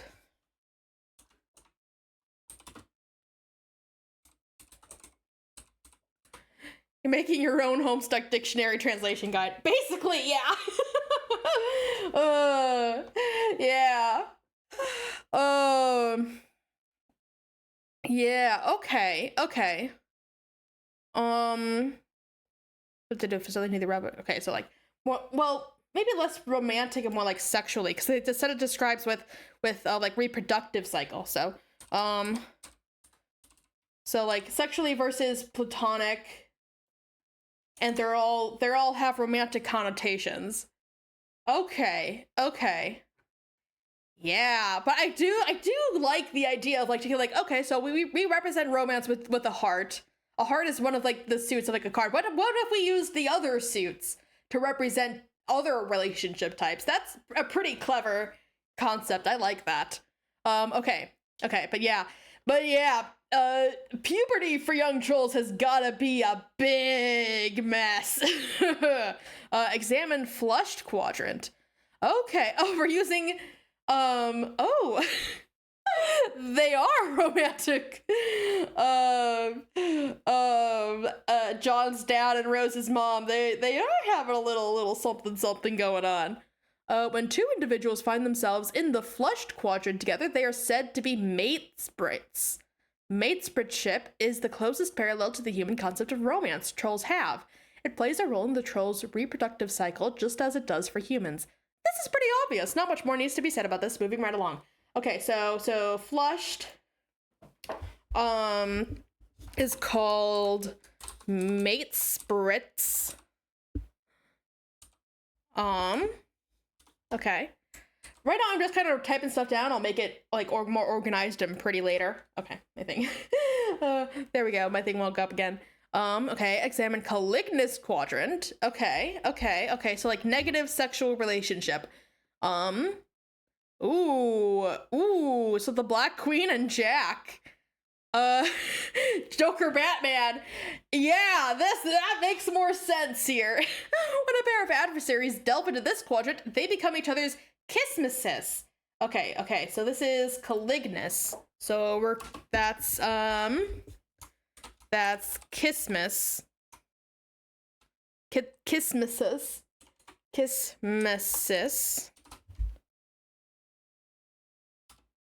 Okay.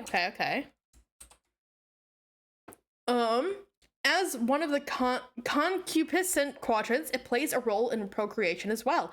There is no particularly good human translation for this concept. The closest would be an especially potent arch rivalry. Yeah, probably. There's the Joker Batman thing. For instance, human players would never be able to adequately diagnose the relationship between the queen and her archagent, but troll players could immediately place it as a dead ringer for kismesicitude. They would think they were all pretty stupid for not getting it, and they would be right. Okay.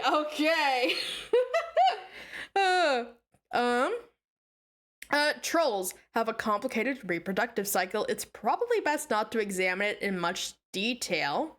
Okay. Yeah, okay. The need to seek out concupiscent partners comes with more urgency than typical reproductive instincts. When the Imperial drone comes knocking, you had better be able to supply genetic material to each of his filial pales. If you have nothing to offer, he will kill you without hesitation. The genetic material, without going into much detail, is a combinative genetic mix from the matesprit and Kismesis pairs, respectively. The pales are all offered to the mother grub, who can only receive such precombined material. She then combines all of it into one incestuous slurry and begins her brooding. They're like bees. Yeah, that makes more sense. Yeah, okay, so they like make, so each troll like creates like a mix of genetic material both with their matesprit and their kismesis. And then they give both of those things of genetic material to the to the troll, or not the troll, with the God, what do they call it? The Imperial drone. And then the Imperial drone takes it to what their queen would be, to the mother grub, and she combines both of those materials to create a mix of what would be like a combination of 3 genetic sources. Okay. And begins her brooding. This doesn't mean the initial combination was for naught, however. In the slurry, more dominant genes rise to the force, while the more recessive find less representation in the brood. Especially strong matesprit and kismesis pairings yield more dominant genetic material. The more powerful the complement or potent the rivalry, the more dominant the genes. Troll reproduction sure is weird. We all take a moment to lament how pedestrian the human reproductive system is, and further lament that the phrase incestuous slurry is not a feature of common parlance in human civilization. Okay. Examine Ashen quadrant. So this would be Ashen, that would be like positive platonic, I think. It's black. Oh, Ashen is so this would be negative platonic. I can't really count them as relations given they are like these. Yeah. Okay, so yeah, this kind of makes sense then. Negative platonic. This quadrant involves a particular type of 3-way relationship of a black romantic nature. Falling on the conciliatory side, it has no bearing on the reproductive cycle except for indirect ramifications. When 2 trolls are locked in a feud or some otherwise contentious relationship, one can intervene and become their auspicious. The auspicious mediates between the two. Okay, hold on. I need to write down, so this is Ashen. They're called, so they, okay. So this is by necessity a 3-way relationship. Only time I personally see relations is if they are like the same egg, twins or stuff like that. Yeah. Okay, so Ashen, it's a 3-way with an auspicious as the like mediator between two feuding people. Okay, so auspicious mediator. Okay. Okay. The auspicious mediates between the two, playing the role of a peacekeeper, preventing the feud from boiling over into a full caliginous rivalry. Since much lesser feuds are quite common among trolls, there is a significant need for auspicious enticing parties.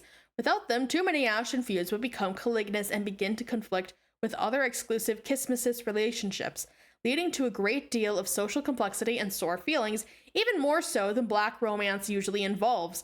Without auspisticism, the result would be widespread black infidelity. Okay. So, like, a negative, I'm just using like the terms basically like sexual versus platonic basically to help like differentiate them. Like I know like it's like the way they're describing them, it's like not perfect matches and not really exactly, but like it's just like what I'm using to help like differentiate them in language that I can more easily understand until I get used to the new language.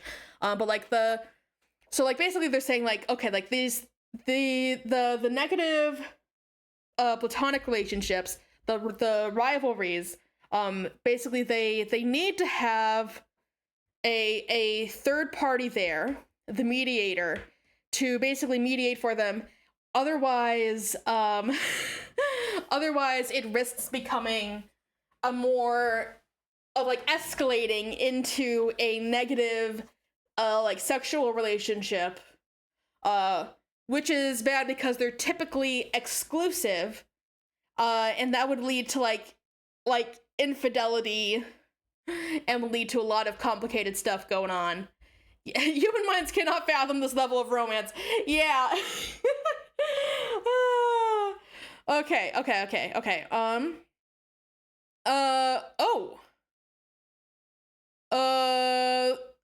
The relationship quadrant the relationships each quadrant describes tend to be malleable, if not volatile, especially on the concupiscent half, where more toward emotions reside. Okay, concupiscent. Okay, that's like the sexual side. It doesn't take much. So like I'm seeing like more of like it's less of like sexual versus platonic, more like what I've been calling like the sexual side is more like an more intense kind of thing. Maybe. But yeah, that's pretty complicated. It doesn't take much to flip a switch and transmute black rom feelings to red rom and vice versa. Okay, so that's what's going on between these two. Yeah, okay. In many cases, one party will have red feelings while the other has black, but it will often be the case that one party's feelings will swap to match the other's, since there is no quadrant which naturally accommodates such a disparity. But thereafter, it's not uncommon for the two to toggle between red and black in unison now and then. These scenarios naturally result in both red and black infidelities. This sort of relationship volatility is why conciliatory relationships are an important part of troll romance. Okay. I love you, hate you, both of you, calm down. Yeah. Okay. So we haven't gone over the pale ones yet, the positive platonic relationship, the red positive relationship. An auspicious can stabilize particularly turbulent relationships. Okay, wait, does that mean that like Vriska and Tavros like were like in like a more like what we call like romantic relationship, like on and off kind of thing? This can stabilize particularly turbulent relationships if the auspicious fails to mediate properly, or has no interest in the role, or perhaps has different romantic intentions themselves altogether. Then the relationship often quickly deteriorates into one of an especially hostile and torrid nature. There are many outside factors and influences tugging and pulling these relationships in different directions, and unlike humans, who have very orderly, simple, straightforward romantic relationships without exception, trolls exist in a state of almost perpetual confusion and generally have no idea what the hell is going on. Being confused by troll relationships is one thing we do have in common, though. Okay. Examine pale quadrant. Okay.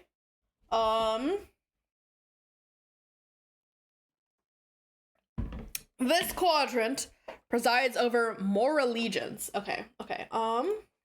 Typing that in. More Allegiance. Okay, no. Can I spell? I cannot spell. Okay, more allegiance. There we go. Okay. The other conciliatory relationship. A reasonable human translation would be the concept of a soulmate, but in a more platonic sense, and with a more specific social purpose. Okay. So like a platonic soulmate, okay. That actually makes sense for these two. Yeah. Trolls are a very angry and violent race. Some are more hot-tempered and dangerous than others, to the extent that if left to their own devices, they would present a serious threat to society or even to themselves. Such trolls will have an instinctive pale attraction to a more even-tempered troll who may become their moirail. The moirail is obliged to pacify the other, to function as the better half. The two partners in a strong pale relationship will serve to balance and complement each other's emotional profiles and thus allow their other relationships to be more successful. It's often ambiguous, especially among young trolls, whether a bond formed between an acquaintance is true more allegiance or the usual variety of platonic involvement. Furthermore, romantic intentions of a more flushed nature can often be mistaken for paler leanings, much to the frustration of the suitor. But some pale pairings, as the one above, will be strikingly obvious to all who know them. Okay. And yet others will seem to have been hatched for each other. Some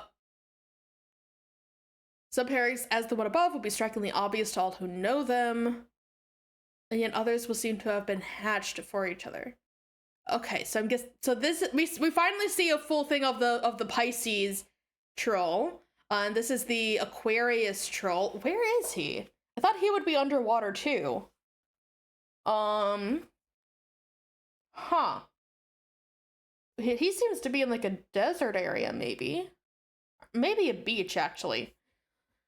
Wait, more troll romance exposition, please. God, you just can't get enough of this, can you? That would have been a great point of a transition out of this illustrated sociological study, but okay, if you insist. Now see, what's going on here is, it's perfectly simple. When the full matrix of troll romance is in action, we have, hey, why don't you figure it out? You should be an expert on all this by now anyway. Okay, okay. Oh, what is going on here? What? Okay, so, wait, what? Okay, so, Vriska, and they want, so Vriska and Aquarius want Kanea to also be there, or well, at least we know Aquarius wanted him to be her to be their auspicious. But she's already the can you also be the auspicious for multiple relations? It didn't go over that. But she is the auspicious for Vriska and Tavros. But these two, Pisces and Aquarius, are switching between like the red, like platonic and romantic. Wait, what? Who is she? Oh, and Vriska and Kanea are switching between red, platonic, and romantic. Well, at least Kanea seems to be switching to like the sexual or romantic for Vriska, but Vriska seems to be solidly in the platonic side for it, in the pale. But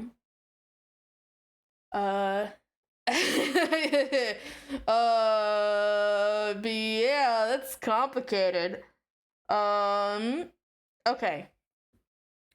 Later, our troll hero would try to explain this to our human hero, attempting to convey all the nuance of troll romance through a nearly verbatim recitation of the preceding excerpts. He would try to describe how rich and textured the troll romantic comedies were compared to the one-dimensional schlock of our human cinematic counterparts. He would barely scratch the surface of troll Will Smith's virtuosity with the delicate lattice of troll romance, as he would assist the bumbling, fudge-blooded troll Kevin James through the interwoven minefield briar patch of red rum and black rum entanglements, all while sifting through his own prickly romantic situation and ultimately learning the true meaning of hate and pity. But will they succeed before the Imperial drone came knocking with his thirsty pails at the ready? Yes, they would. Kanea is auspicious for Vriska and Tavros, but also for Vriska and Aquarius. Okay. Karkat being a troll romance expert is really funny. Yeah. It is really funny. But John didn't understand any of this because he's a moron and he wouldn't shut up about his awful bullshit Earth movies. He would just go on and on and on about that garbage.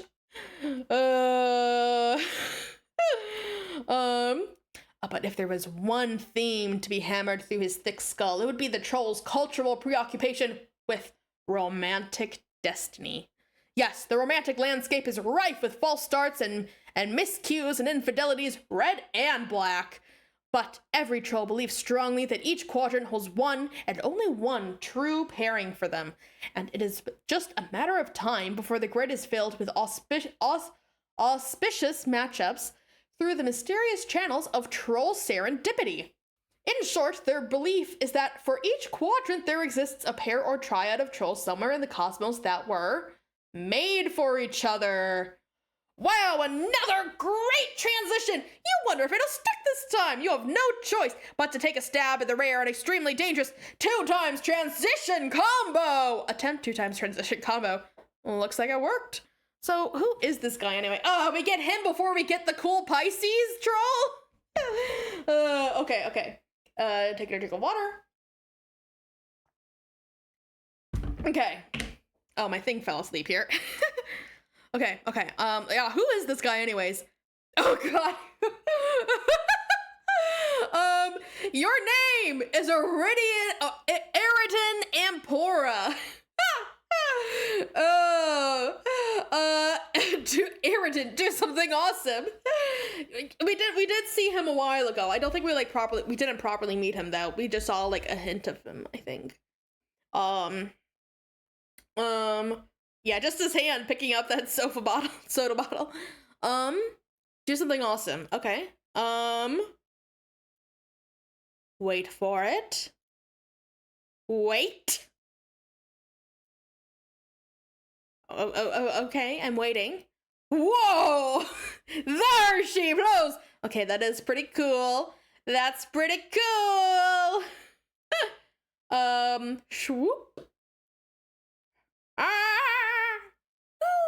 don't kill the majestic sky whale. What? No, boo. Whales are gentle, majestic animals. Boo. I don't like him. He killed the whale. I don't like him. Fish food. Okay, that guy's pretty much squared away. What about her? Yeah, we're meeting the Pisces troll. Okay, so he's that's basically all we need to know about him, is that he makes cool poses and kills sky whales. 2x transition combo. Enter name. Your name is Pfeffery Pixes. She looks so cool. Do something adorable.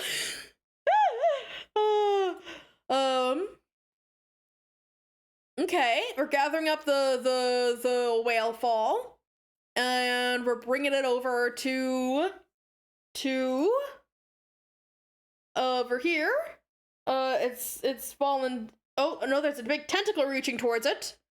Grabbing the whale fall. Okay, so they need to feed a giant creature. Oh wow, is this her Lucis? Wow, and I thought Vriska's Lucis was huge. Wow. That's its mouth there. The whale would be like hardly a pixel on this. Oh my god, it's huge. Pfeffery, go home. Oh, okay. That should keep her quiet for a while, at least until she dies. Okay, so she is aware that the Lucises are all dying. Okay, Eridan, go home. That should keep her happy for a while. Make a freshly orphaned troll somewhere pretty sad. A freshly orphaned troll? Wait! The whale was a Lucis? The whale was someone's Lucis? No! No! No! No! That's horrible! That's horrible! Ugh. Examine block. You conveniently return to your respite block so that we may study your variety of interests. This was very considerate of you. It wasn't very considerate to kill some random troll's Lucis. Flowing through your veins is nearly the richest blood in the hemospectrum has to offer. Penultimate on the scale. As such, okay, so there's someone above him. As such, okay, so the very highest blood colors are underwater. As such, you are a sea dweller, a subrace of troll distinct from the commoners by mutation and habitat, a caste which rules over the entire species. But ruling, in your view, is not enough. You have an overpowering genocide complex and have made it your sworn duty to kill all land dwellers. Hooray! Hooray! Racism galore. You have amassed resources and deadly weaponry from around the world for this ambition through many sweeps of extreme role-playing, while pursuing a working doomsday device which will bring Armageddon to all those on the surface. Haven't had much luck with that, but maybe tonight's your night. Sorry, but the world's gonna end before you can, execute your genocidal plans. You hold a fascination for military history and legendary conquerors. You have dubiously modeled your profile and exploits after the most notorious figures and their stories, which are bristling with the glory of victory and the sting of defeat and political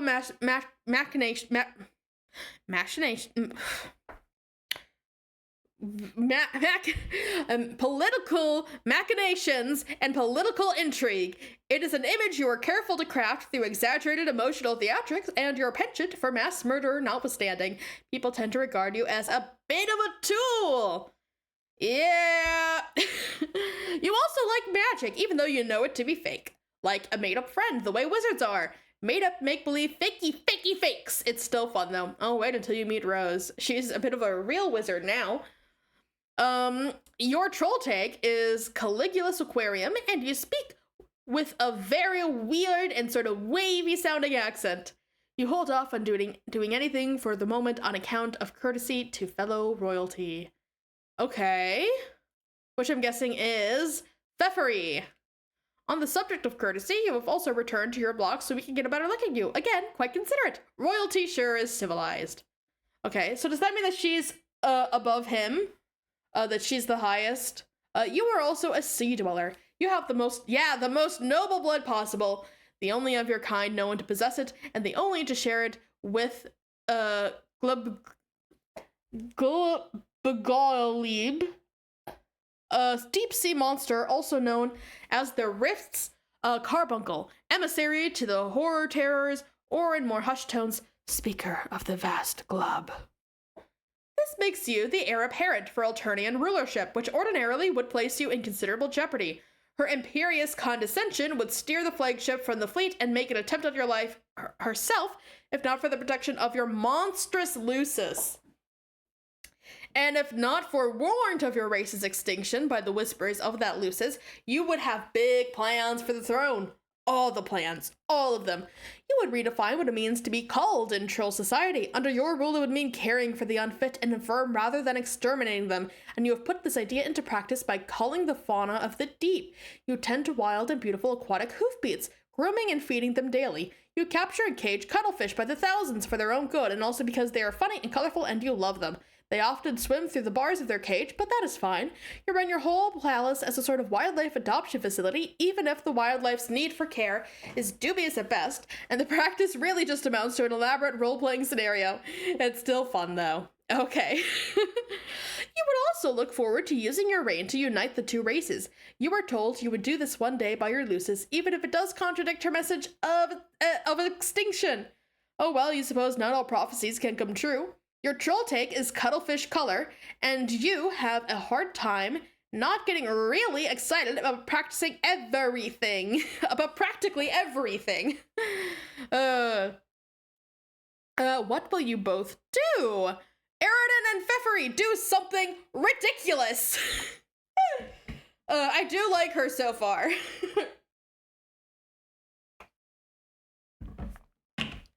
And I do think it's very fitting that she's like an underwater troll. Not just because, you know, like Pisces is like a fish kind of a symbol thing, but because I used to really love making up mermaid stories. I used to really be into mermaids. So she's like perfectly tailored to the child in me.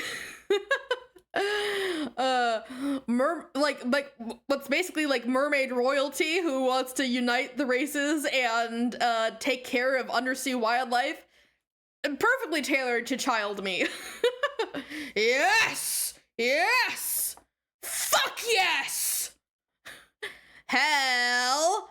It fucking yes! Oh, that's cool. I like that they both like are riding a seahorse, but they're different types of seahorses. His is more like an actual seahorse. Hers is more like a horse mermaid.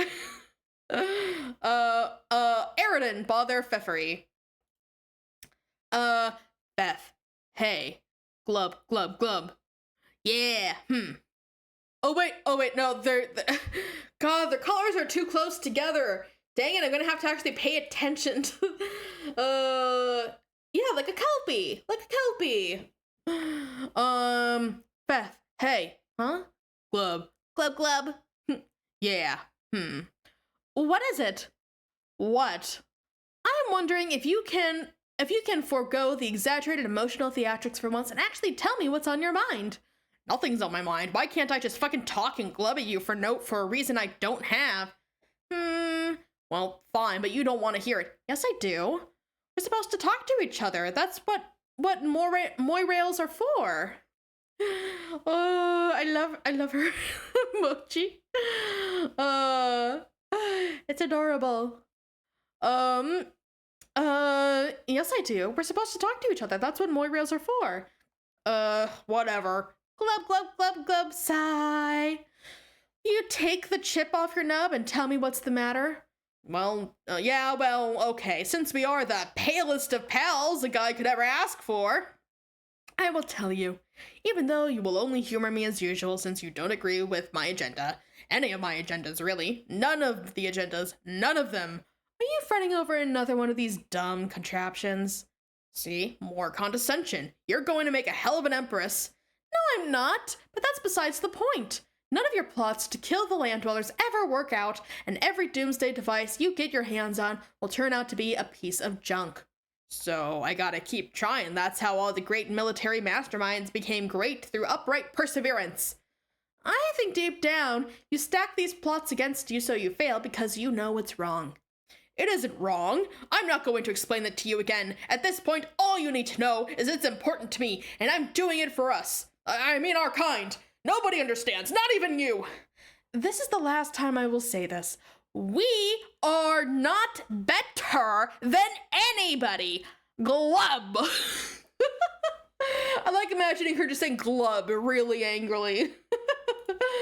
Okay. Hemospectrum begs to differ. If you're as sickened by them as you say, why do you spend so much time on land? You can't have the sort of affinity for our kind that you profess if you only spend, what, a few days underwater maybe, in your whole life? Whatever, I have to keep an eye on him up here. It's all about tactics. What about your friends? Do you ever think about them? If they're beneath you, then they have to die too. And I know you like talking to some of them. You can say you hate them, but I think you're pretending. History is full of cases where conquerors consort with members of the enemy in a mannerly way before wiping them out, even going as far as growing fond of some. It's only civilized. I have a fishy feeling that this stupid doomsday machine thing is just another excuse to consort with someone in particular. All your feelings are fishy. Glub, glub, glub, glub, glub, glub, glub, glub, glub, glub, glub, glub. Don't you glub in that tone of glub with me. With me, mister. I'll glub in whatever dumbass bubbly sounded fish noise I want to glub. Oh shit, you angling for so much trouble now. Oh yeah, he's feeling friend zoned. Okay, please, let's just not get into the whole fucking fish pun thing again, okay? Like, we get it, we are not, wait, no, wrong voice. Okay, please, let's not get into the whole fucking fish pun thing again, okay? Like, we get it, we are nautically themed. Okay. But yeah, I don't know why she ignores me. I guess she's just bored with me. I had it all set up for her to give me this thing tonight that probably doesn't even work, but yeah, maybe that wasn't the point. I mean, you think we have a pretty good rivalry going, right? Or at least had. It was pretty fucking bitter and contentious for a while there, and there was some good chemistry. I don't know what happened. I guess? I wouldn't really know. Sometimes people just drift away, I think, or just aren't as into the quadrant as the other wants to be. So you really think your feelings for her, run that dark? It doesn't matter. Like I said, she's bored shitless. I guess I'm not as good an adversary as I thought. That is so ridiculous. Any girl would be lucky to have a kismesis as diabolical as you, especially that one. Who knows what her problem is? She has issues. Yeah, that's an understatement. Vriska definitely has some big issues. Oh god, I keep forgetting to highlight so I don't lose my place when I look away. Oh yeah, she has issues. Well, okay, thanks for saying so. You know, I'm not sure why we never talk about our romantic aspirations. We should more often, it's kind of exciting. Shrug. Probably because you fill your gossip quota with your nubbly horned bro. You leave nothing left to talk about with your dear sweet Moirail. We're supposed to help each other with at least with that stuff too, remember? You usually auto scroll where you left off at the top of the page. Oh, do I? Never really noticed that. That's pretty nice. That's a good thing for me to remember. We're supposed to help each other with that stuff too, remember? Maybe. It seems kind of odd though. Your stupid fishy face is what's odd. Have you ever thought about that? Fine. Well, those are my stupid feelings. What about yours? Seems to me like you get along too well with everybody to be harboring any black sentiments. Yeah, I can't think of anybody I feel that way about. Maybe I'm just not old enough to have those feelings yet. We're still pretty young, you know. Yeah. So, okay, those are your black leanings. What about red? Aridin? Oh god, is there a lucky lady you're waxing scarlet for? Or a lucky fellow? Tell me! Don't pretend you're all embarrassed suddenly. Okay, Fef, this is none of your damn business. I gotta go. Be back later when it's time to play. But that a lot of people tend to do that? Yeah, makes sense. But yeah, I think he's harboring some red feelings for her. Aridin, go get a beverage. Another emotionally exhausting conversation. Too many feelings and problems. It couldn't be any clearer to you. You and the Sea Princess have splashed down hard into the Moirail zone, and now you don't know which way's upward. Perhaps tonight you will reveal your true feelings towards her and end these exaggerated emotional theatrics once and for all, one way or another.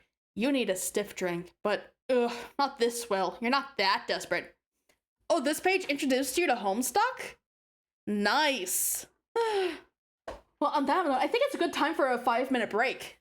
Get some water, snack, etc. Stretch, glance out a window for some sunlight.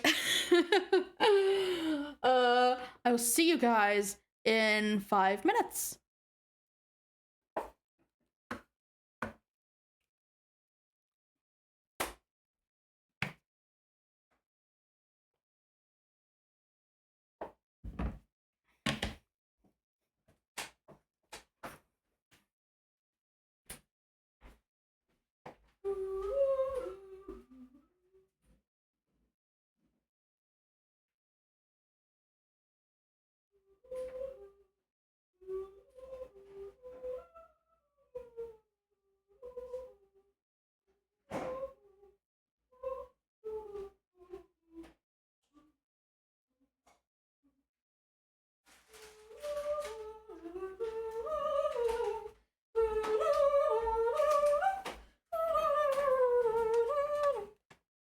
Oh, I forgot to turn my mic off.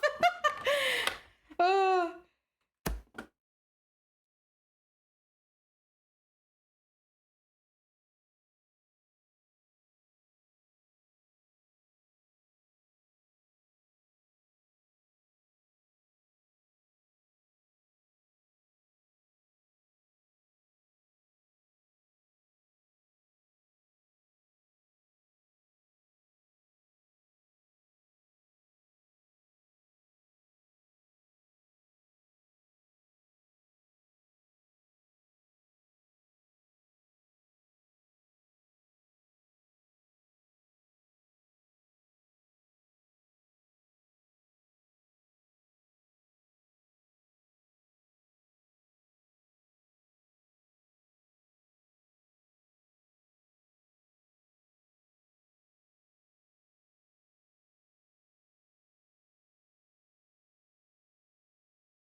Well, we're back.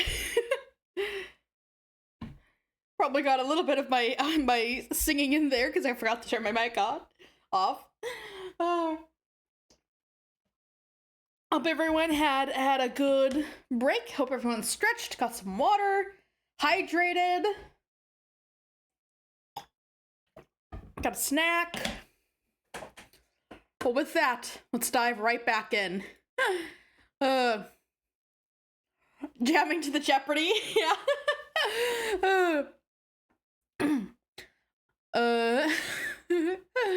Perhaps night. Yeah, so he's he is definitely, he's crushing hard on her, and she has no idea. She thinks they're just friends. He's hard in the friend zone. Aridin, check fridge. You pay a visit to what the common landowners referred to as a thermal hull instead of the more aristocratic and especially esoteric and alien sounding term, a refrigerator. Open it. Bunch of unbelievably shitty wands tumble out. Of course you knew they were in here. You're not even sure why you looked. He keeps his wands in his refrigerator. Pfeffery, go get a beverage. Another emotionally exhausting conversation. Too many feelings and problems. That guy, talk about a high-maintenance moirail. Perhaps tonight you will reveal your true feelings towards him and end these exaggerated emotional theatrics one way or another. You need a sugary drink. Oh, so she... I read this, where he was, like, talking about, like, oh, like, where he... Like, oh, maybe tonight he'll tell her his real feelings. And maybe tonight he'll tell her... And these exaggerated emotions, and yeah, I did read that. But oh, she feels the same way.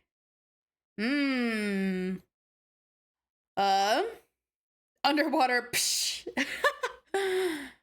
This is stupid. Yeah, I don't think that, works very well underwater. Pfeffery, disarm. Trident kind. Oh no, 2x3 didn't kind. You decide to unwind and take your mind off the drama for a while before starting the game. You nearly forgot this is going to be an exciting night. Everything you are about to do next is exciting. It's always exciting. You are excited. You unequip, Tridon's Attente, a golden double culling fork, a legendary weapon reserved for royalty and generally only used for ceremonial purposes. Aridin, disarm. Rifle kind. You unequip Ahab's crosshairs, which is yet another legendary weapon about as powerful as your kind Abstratus will allow.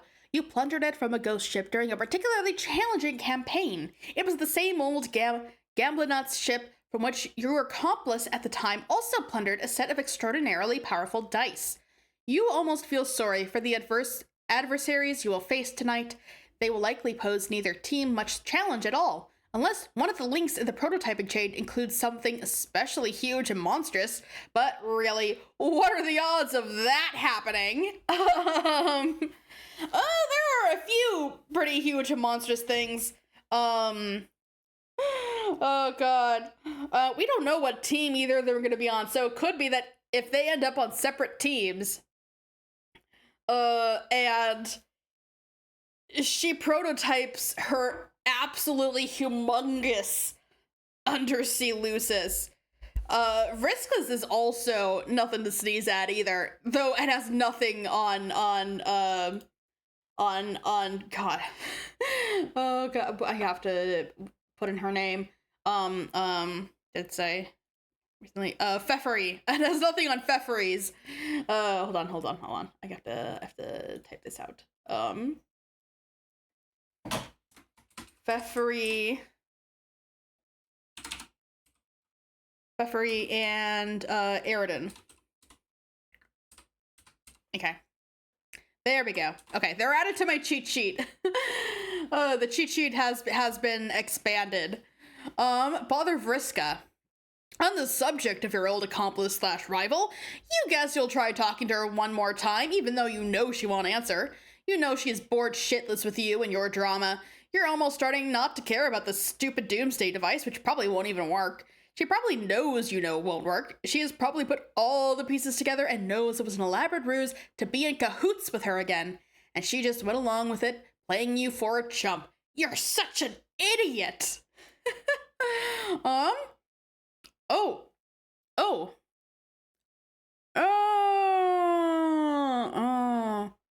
Yeah, So this is well, it didn't work. That's true. You see, no answer. Bored shitless, just like you thought. She has much hotter irons in the fire than you these days. That's partly true. I mean, partly she just generally wasn't at her computer to answer. But also, yeah, she has like a lot of shit going on right now. She had to kill her own Lucis.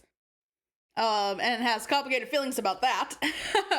But it wasn't that long ago that you were the hottest iron. At the height of your prowess as Seagrifts, Marquise Mindfang, and Orphaner Dual Scar were in alliance on an unmatched terror, and in competition, unbridled tempest. Either way, spoils were typically traded and shared. No levels were left for anyone else to gain. None of the levels.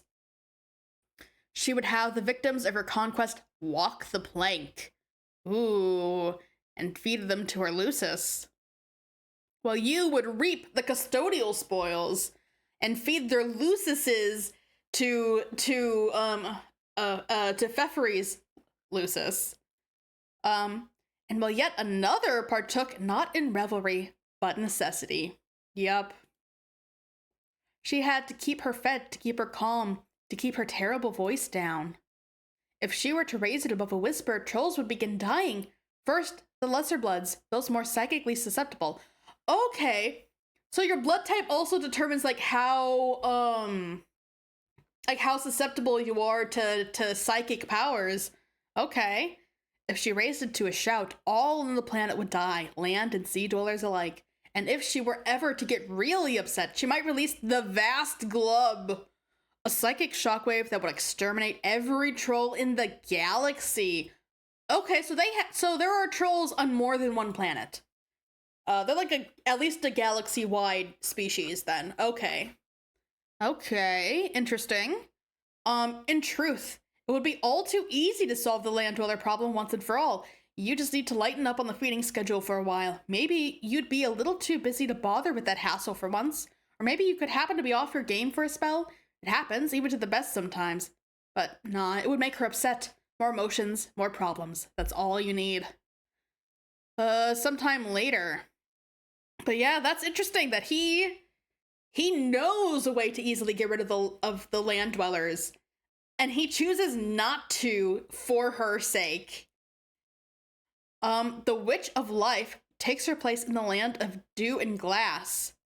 Is that Pfeffery? Yeah, it's Pfeffery. Okay, so we're typing this down now.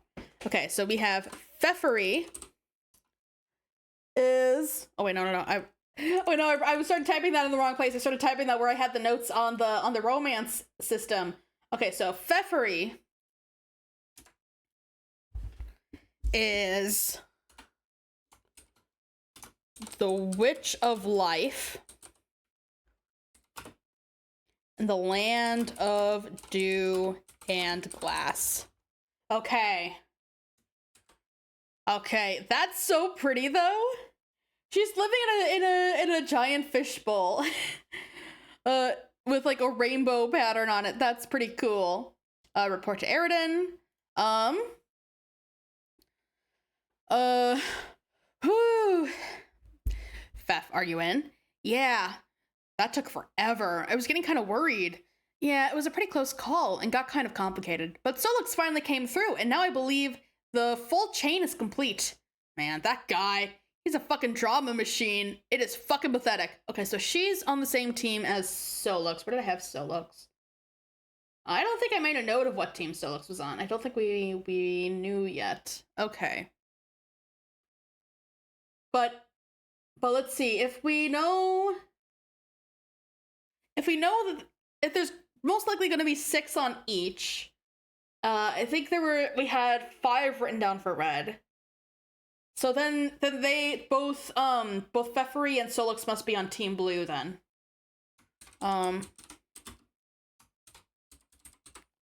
Okay.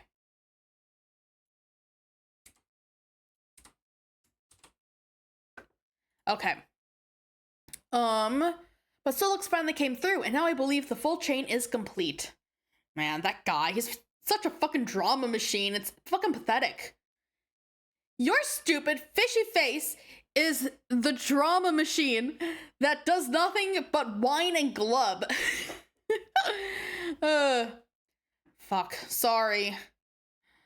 Anyway, you shouldn't say that about him. He's a hero and he saved my life. Yeah, sorry. I was just really worried and stressed out. I thought you were dead. I didn't even get to thank you for saving my life or really for anything. And I just spent all this time here worrying and thinking about stuff, and I decided I have something I want to tell you that I've been meaning to get off my nub for a while now.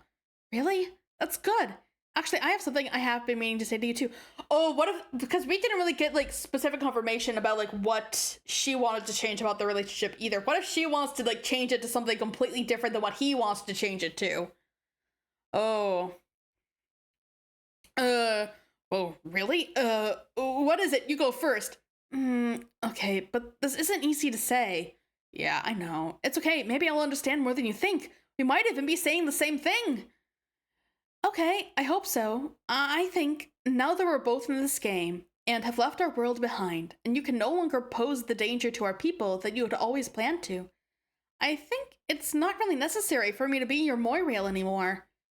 Whoa, wait, what? I'm really sorry, Aridin. It has just been so hard looking after you and keeping you out of trouble. It's taking its toll, and honestly, I'm really exhausted. Fuck, this isn't what I don't know what I was expecting this at all. I'm not sure I can handle this. I'm sorry. It would be the best for both of us. We can just sort of be regular friends instead.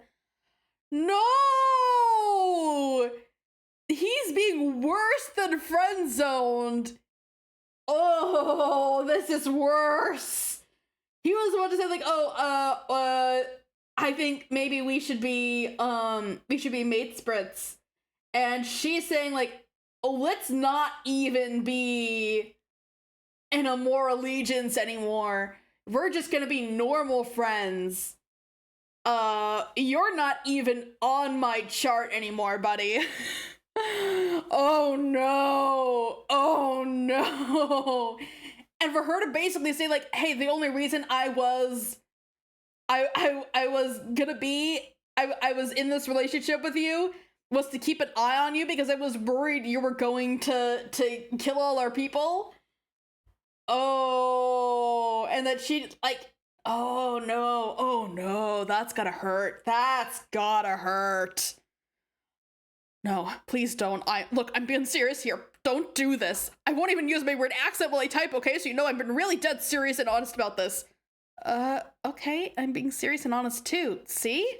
Okay, good. Are you sure you aren't being hasty about this? You just been through a lot. I mean, we're supposed to be fated to be Moirails, aren't we? Isn't that how it works? You can't just throw all that away because you're sick of me.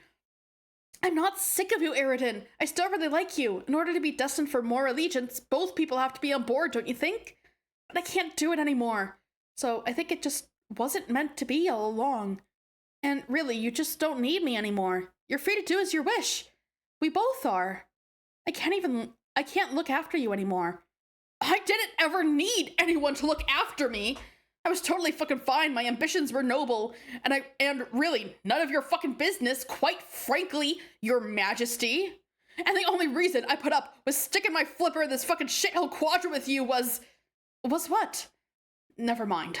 Tell me! Okay, fine. I apologize for losing my shit over this. I was just caught off guard is all. But maybe it's a good thing, really. Actually, I might have been proposing the same thing, to be honest. Oh? Yeah. Have you thought about, since you don't want to be pale with me no more, the possibility of some other type of arrangement with me? What do you mean?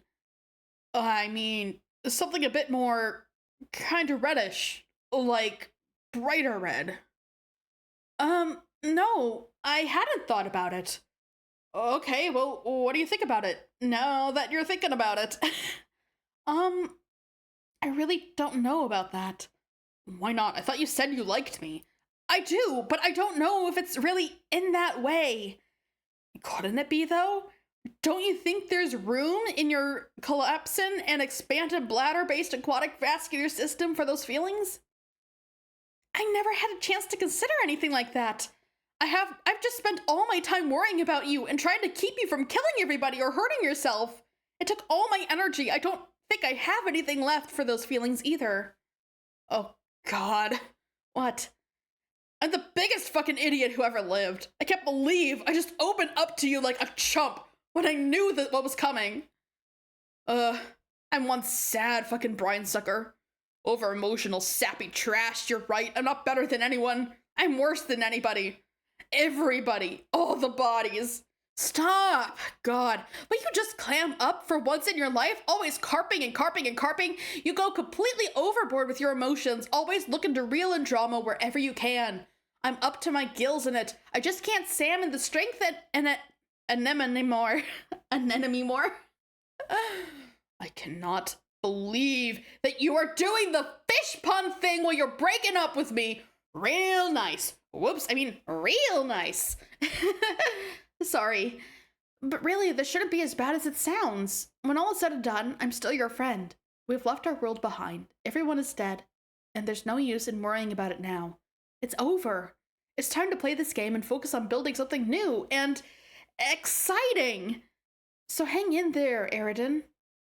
I have to go now. Solux is in serious trouble. I have to go help him. Bye! Wait, don't go! Oh. Glub. Sad Glub. Sad Glub. Oh. Oh no. Oh, well, I don't think that conversation could have gone worse for him. Oh no. Oh no. She's saying like, oh, like, hey, this has been kind of exhausting for me. Now that we have a break, I kind of just like want to like take a break and like see what we really feel. She's basically saying like, hey, we've been kind of like forced in this situation. Now we're in something, a completely new situation. Maybe we don't have to be this anymore. I'm kind of exhausted from this. I still want to be friends with you, but maybe not as in this way, not as committed. But he's hearing is that he is practically nothing to her anymore. He's oh no. He was about to propose like, oh hey, I want to take our relationship to the next level. She wants to take the relationship down a level. He's not even on the chart anymore. Oh my god. Oh, I feel kind of bad for him. Pfeffery, proceed to gate. But yeah, it makes sense for her too. But like, she spent this entire time worried, like, oh, he may seriously hurt people with like this. He may hurt himself. She's took it upon herself all that emotional load and that responsibility to try and prevent the most harm possible. And now they're in a situation where that's not an issue anymore. And she's exhausted and all of it's catching up to her. Hey, welcome back, Infinites. Pfeffery just broke up with Aridin.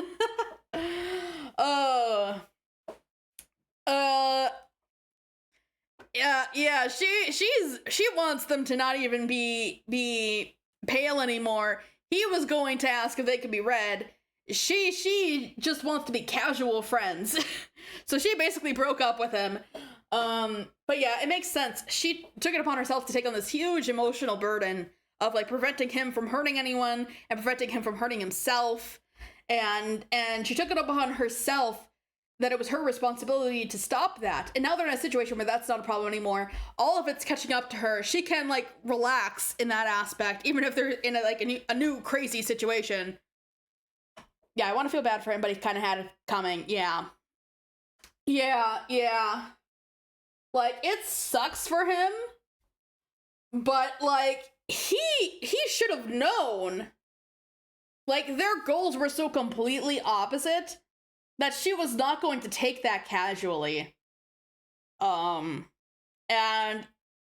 like yeah, like she said, she never even had a chance to consider making their relationship red. Yeah, not even I'm sure I could handle. Yeah, I certainly couldn't. Yeah, like why would she needs at the very least a break, and he needs to do some reflecting and make some changes in his own perspective before they could even consider going into a red relationship, or even being back to Pale, being back to like a soulmate, platonic soulmate relationship. Yeah, it would be a recipe for disaster. It would turn very sour very quickly. She needs a break. She needs to be able to focus on things other than him and his threats of genocide.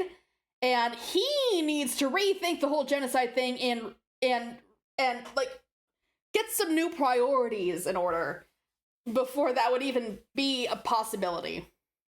But yeah, Pfeffery, proceed to gate. Splash.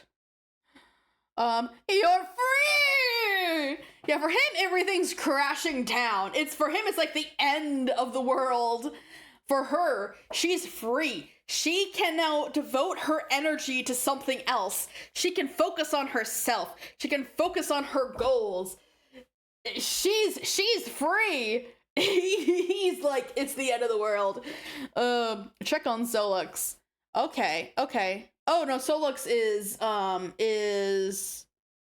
okay, so we have the symbols here. Oh god, I didn't write down all their symbols. But let's see. I know. Yeah, okay, so they're both blue team. Both Pfeffery and Aridin.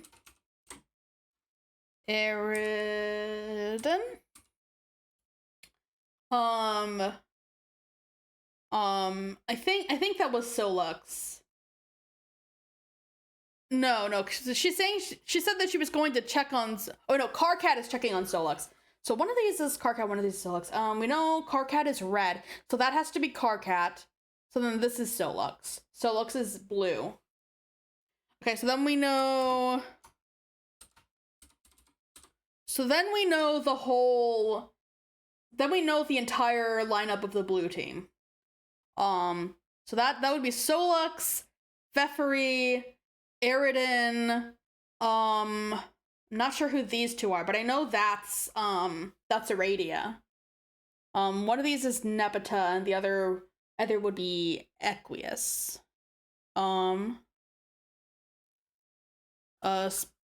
Yeah, Spurb is freedom in some ways. Carcat and Solux. Yeah. Okay. Okay, so we're changing. Okay, so I'm gonna update this so I have them in the right order. Okay, so we have Solux, then Pfeffery, then Aridin, Cancer is Carcat and Solux is Gemini. Okay,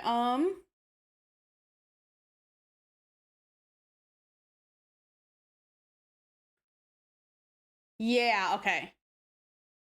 Yeah, so it's these two I'm not sure about. So that's Leo and that's Sagittarius. So those are the two I'm not sure on. I think Leo Cat, that's probably our cave kitty. That's probably Nepeta, I'm guessing. So then there's Aradia, and then the last one, that would have to be Equius. Okay, so I think I got the entire lineup of the blue team then. Okay, red team, we know that's Kanea, so it starts with a Kanea and ends with, ends with Carcat. Yes, okay, so it starts. Okay. Starts with Kanea, ends with Carcat. Yeah, Mobius double reach around. Okay. Starts with Kanea.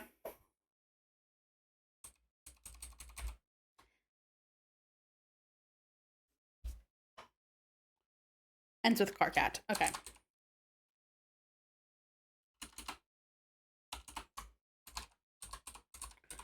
I'll have to fill in the rest of the team when we get a clearer picture of the rest of it.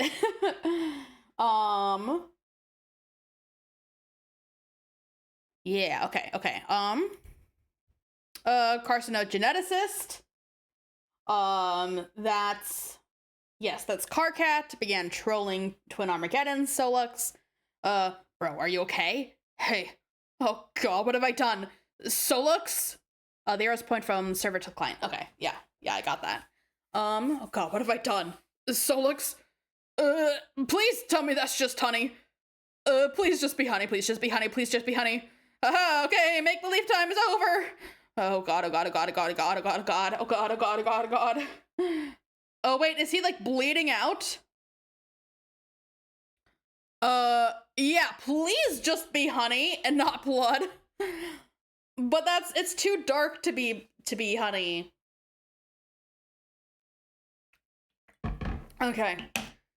It's all your fault. You couldn't get him in before the glub. There, you blubbering goddamn pansy. Oh no. Yeah, oh no, Solux is dead?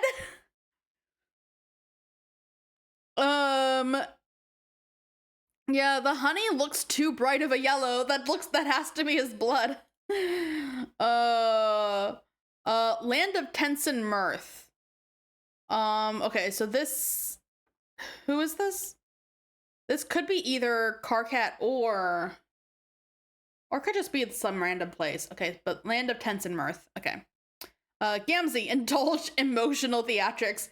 Dude, his friend just died. Okay, and Eridan is pinging both of them? Yeah. This is bad. Oh, this is Gamzee's land? Okay. So let's see, Gamzee. Land of, Tense and Mirth. We didn't get a title for him, but we got a land. Land of Tense and Mirth. Okay. Indulge emotional theatrics. Gam, I need to talk to Carr. Where is he? He isn't answering. He's busy being slapped motherfucking senseless by the guy who likes knives. But I can relay what message you got, my brother. I don't feel comfortable with that. I have some serious feelings and problems here, and I need advice. Yeah, I feel ya. He's pretty worked up, too. Why? Because our good bro Solux just kicked the wicked motherfucking shit. What the fuck do you mean by that? Are you saying he's dead? Yeah. Oh, fuck. Oh, god, fuck. Now I feel like an asshole. Oh, yeah, we already saw Carcats. Oh, yeah, I think we did. I just didn't write it down. Yeah. Oh, yeah, it was covered in red stuff. Yeah. Yeah, and he thought he would have been, like, summoned to a place with, like, oceans of his blood as, like, punishment or whatever. Yeah. Yeah, I'd say that an asshole is the thing that just about what everyone feels like. Carcat blames himself on it, poor motherfucker, but I told him to be chill, because there is a miracle coming, I can feel it! That is the worst fucking advice. What an awful thing for you to say. Magic isn't real, stupid. Stop believing in it.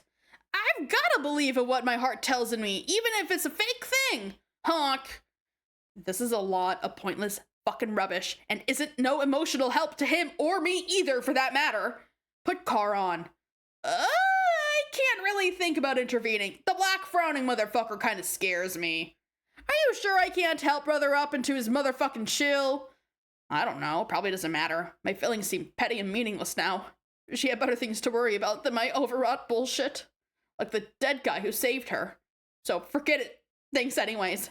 Bro, my advice is you just kick back and motherfucking snap into some root elixir and maybe get your wicked zone on. There, I said my piece.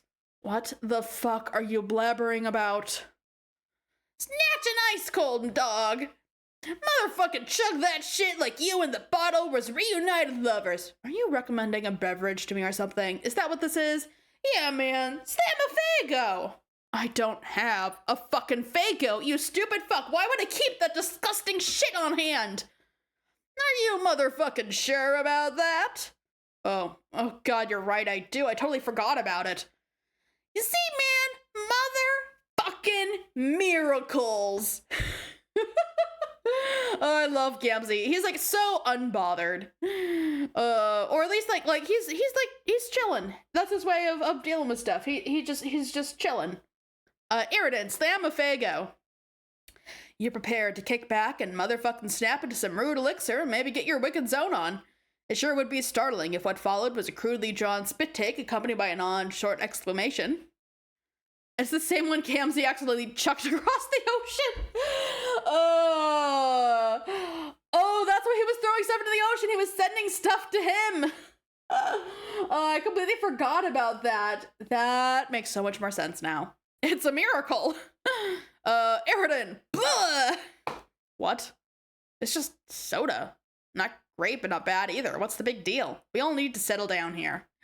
And later still, a princess prepares to administer a universal remedy for the unawakened. Ooh. Oh! I flew out via Silidix mismanagement. Yeah.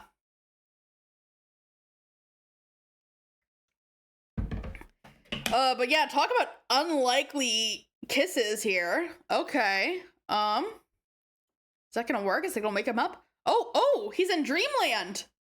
Carcat. Blah. Oh, he's watching. Yeah, he's watching her kiss him. Yeah, the best way for miracles to happen is Silodex mismanagement. And he's double face bombing. Is it actually gonna work? Are her kisses magical? Hey kid, never got a chance to say how much I hate you. Every last one of you. It's the, God, I can't remember his name, but the guy. Yeah. Goddamn troll kids. Every time you turn around, they're smooching each other. Makes a man want to stab his own gut and puke blood. The Midnight Crew guy. Every time I see Gamzee, I still get to remember that he acts almost exactly like my friend.